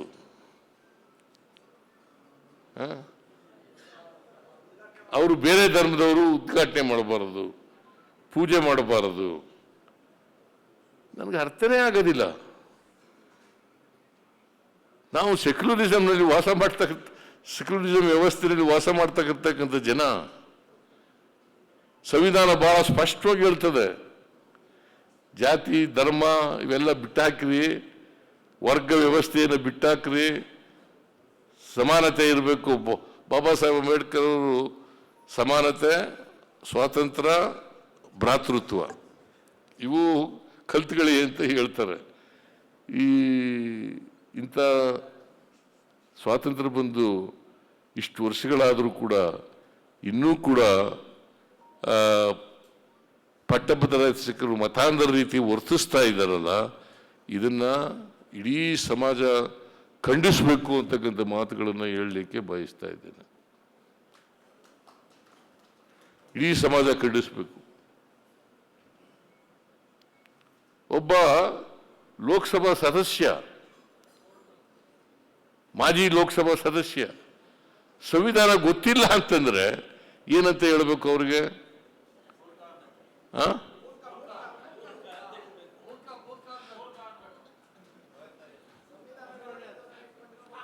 ಮೂರ್ಖ ಅಂತ ಕರಿಬೇಕಾ? ನೋಡಿ, ಇಂತಹ ಮೂರ್ಖರು ನಮ್ಮ ದೇಶದಲ್ಲಿ ಇದ್ದಾರೆ.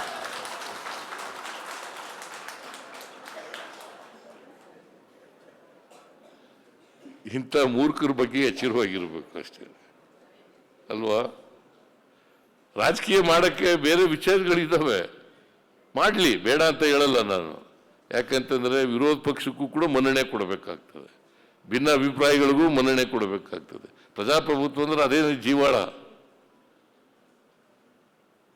ವಿರೋಧ ಪಕ್ಷ, ರಾಜಕೀಯ ಆಡಳಿತ ಪಕ್ಷ ಇರ್ತಕ್ಕಂಥದ್ದೇ ಪ್ರಜಾಪ್ರಭುತ್ವದ ಜೀವಾಳ. ಚರ್ಚೆಯೇ ಪ್ರಜಾಪ್ರಭುತ್ವದ ಜೀವಾಳ ಅಲ್ಲ, ಚರ್ಚೆ ಆಗ್ಬೇಕಲ್ವಾ? ಆದರೆ ಜನರನ್ನ ತಪ್ಪು ದಾರಿಗೆ ಎಳಿತಕ್ಕಂಥ ಪ್ರಯತ್ನ ಇದೆಯಲ್ಲ, ಅದು ಖಂಡನೀಯವಾದಂಥ ಇದು ಮಾತುಗಳನ್ನ ಹೇಳಲಿಕ್ಕೆ ಬಯಸ್ತಾ ಇದ್ದೇನೆ. ಜನರನ್ನ ತಪ್ಪು ದಾರಿಗೆ ಎಳಿಬಾರ್ದು.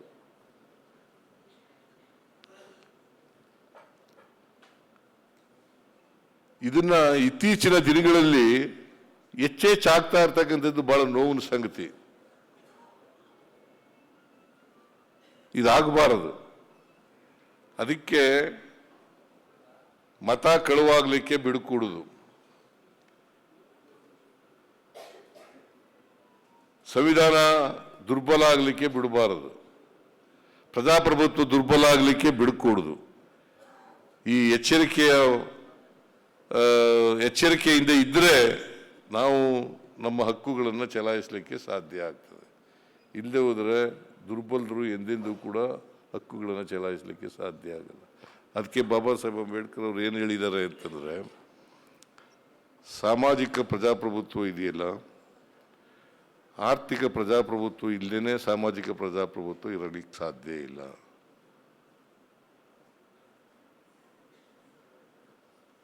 ಈ ರಾಜಕೀಯ ಪ್ರಜಾಪ್ರಭುತ್ವ ಇರಲಿಕ್ಕೆ ಸಾಧ್ಯ ಇಲ್ಲ.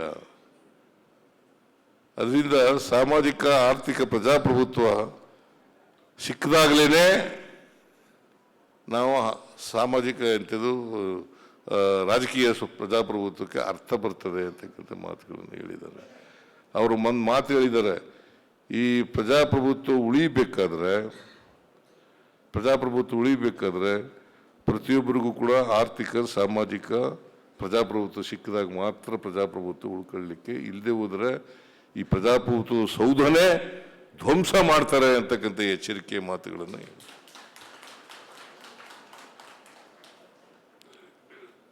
ಅದರಿಂದ ನಾವು ಸಂವಿಧಾನ ಅರ್ಥ ಮಾಡ್ಕೊಳ್ಳೋಣ, ಪ್ರಜಾಪ್ರಭುತ್ವ ಅರ್ಥ ಮಾಡ್ಕೊಳ್ಳೋಣ, ನಮ್ಮ ಹಕ್ಕುಗಳನ್ನು ಅರ್ಥ ಮಾಡ್ಕೊಳ್ಳೋಣ, ನಮ್ಮ ಜವಾಬ್ದಾರಿನೂ ಕೂಡ ಅರ್ಥ ಮಾಡ್ಕೊಳ್ಳೋಣ. ಇದನ್ನು ನಾವು ಈ ದಾರಿನಲ್ಲಿ ನಡೆದರೆ ಬಹುಶಃ ಯಾರು ಕೂಡ ಸಂವಿಧಾನವನ್ನು ಬದಲಾವಣೆ ಮಾಡಲಿಕ್ಕಾಗಲಿ, ಪ್ರಜಾಪ್ರಭುತ್ವವನ್ನು ದುರ್ಬಲಗೊಳಿಸಲಿಕ್ಕಾಗಲಿ, ಸಮಾನತೆಯನ್ನು ತಪ್ಪಿಸ್ಲಿಕ್ಕಾಗಲಿ ಸಾಧ್ಯ ಆಗಲ್ಲ ಅಂತ ಮಾತುಗಳನ್ನು ಹೇಳಲಿಕ್ಕೆ. ಅದಕ್ಕೆ ನಮ್ಮ ಸರ್ಕಾರ ಅಸಮಾನತೆಯನ್ನು ಕಡಿಮೆ ಮಾಡಬೇಕು ಅನ್ನೋ ಕಾರಣಕ್ಕೋಸ್ಕರ, ಅಸಮಾನತೆಯನ್ನು ಕಡಿಮೆ ಮಾಡಬೇಕು ಅಂತ ಅನ್ನೋಕ್ಕೋಸ್ಕರ ಅನೇಕ ಕಾರ್ಯಕ್ರಮಗಳನ್ನು ಮಾಡಿದ್ದೀವಿ. ನಾವು ಹಿಂದೆ 2013ರಿಂದ 2018ರವರೆಗಿರುವಾಗ ಅನೇಕ ಭಾಗ್ಯಗಳನ್ನು ಕೊಟ್ಟು ಆರ್ಥಿಕ ತಾರತಮ್ಯ ಏನಿದೆ, ಸಾಮಾಜಿಕ ತಾರತಮ್ಯ ಏನಿದೆ ಅದನ್ನು ಕಡಿಮೆ ಮಾಡ್ತಕ್ಕಂಥ ಪ್ರಯತ್ನವನ್ನು ಮಾಡಿದ್ರು. ಈಗ 5 ಗ್ಯಾರಂಟಿ ಯೋಜನೆಗಳನ್ನು ಕೊಟ್ಟು ಅಸಮಾನತೆಯನ್ನು ಕಡಿಮೆ ಮಾಡಲಿಕ್ಕೆ ಪ್ರಯತ್ನವನ್ನು ಮಾಡ್ತಾ ಇದ್ದೀವಿ. ಸುಮಾರು ಇವತ್ತಿನವರೆಗೆ ಗ್ಯಾರಂಟಿ ಯೋಜನೆಗಳಿಗೆ ಸುಮಾರು 98,930 ಕೋಟಿ ರೂಪಾಯಿಗಳನ್ನು ಖರ್ಚು ಮಾಡಿದ್ದೀವಿ. ಹತ್ತತ್ರ 1,00,000 ಕೋಟಿ ರೂಪಾಯಿಗಳನ್ನು ಖರ್ಚು ಮಾಡಿದ್ದೀವಿ. ಕಾರಣ ಯಾಕಪ್ಪ ಅಂತಂದರೆ ಅಸಮಾನತೆಯನ್ನು ತೊಲಗಿಸ್ಬೇಕು ಅನ್ನೋ ಕಾರಣಕ್ಕೋಸ್ಕರ, ಸಮಾನತೆಯನ್ನು ತರಬೇಕು ಅನ್ನೋ ಕಾರಣಕ್ಕೋಸ್ಕರ. ಆರ್ಥಿಕ ಸಾಮಾಜಿಕ ಸ್ವಾತಂತ್ರ್ಯ ಬರದೇನೆ ಜಾತಿ ಹೋಗಲ್ಲ. ಯಾಕಂತಂದರೆ ನಮ್ಮ ಜಾತಿ ಇದೆಯಲ್ಲ ಭಾಳ ಆಳವಾಗಿ ಬೇರು ಬಿಟ್ಬಿಟ್ಟಿದೆ. ನಮ್ಮ ಜಾತಿ ವ್ಯವಸ್ಥೆ ಚಲನೆ ಇಲ್ಲದೆ ಇರ್ತಕ್ಕಂಥ ವ್ಯವಸ್ಥೆ. ಚಲನೆ ಸಿಕ್ಕಬೇಕಾದ್ರೆ ಸಾಮಾಜಿಕ ಆರ್ಥಿಕ ಶಕ್ತಿ ಬಂದಾಗ ಮಾತ್ರ ಚಲನೆ ಸಿಕ್ಕಲಿಕ್ಕೆ ಸಾಧ್ಯ ಆಗ್ತದೆ.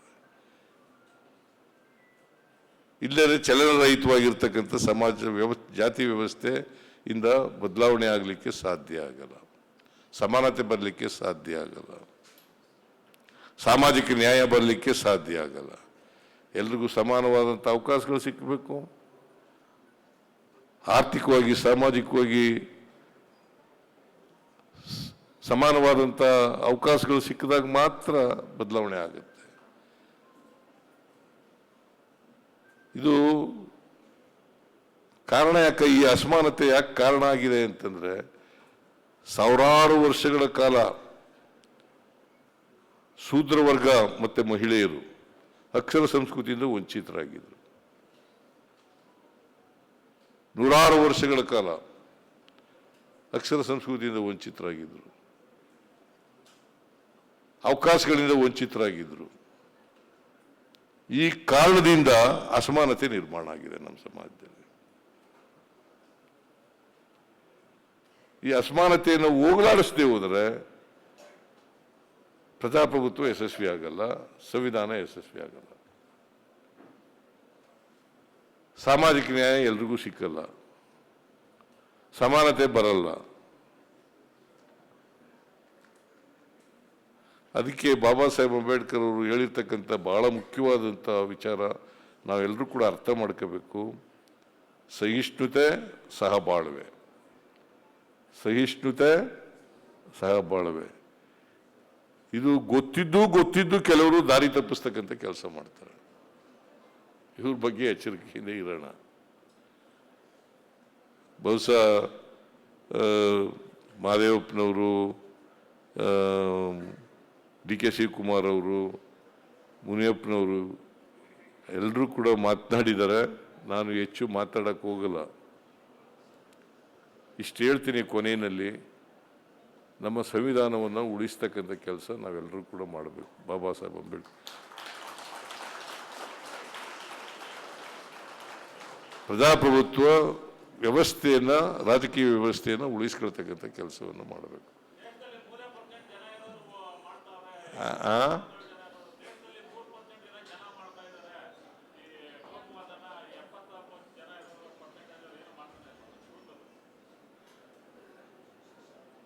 ಕೂತು ಕೂತು.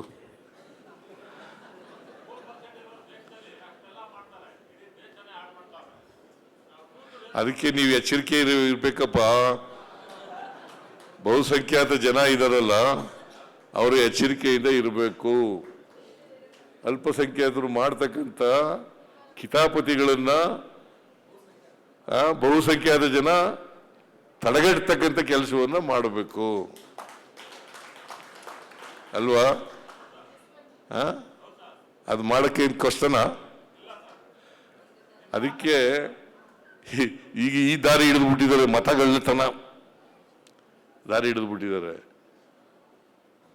ಅಧಿಕಾರದಲ್ಲಿ ಉಳ್ಕೋಬೇಕಲ್ಲ, ಅದಕ್ಕೆ ಈ ಇದೆಯಲ್ಲ, ನನ್ನ ಮತ ನನ್ನ ಹಕ್ಕು, ನನ್ನ ಮತ ನನ್ನ ಹಕ್ಕು. ದಯವಿಟ್ಟು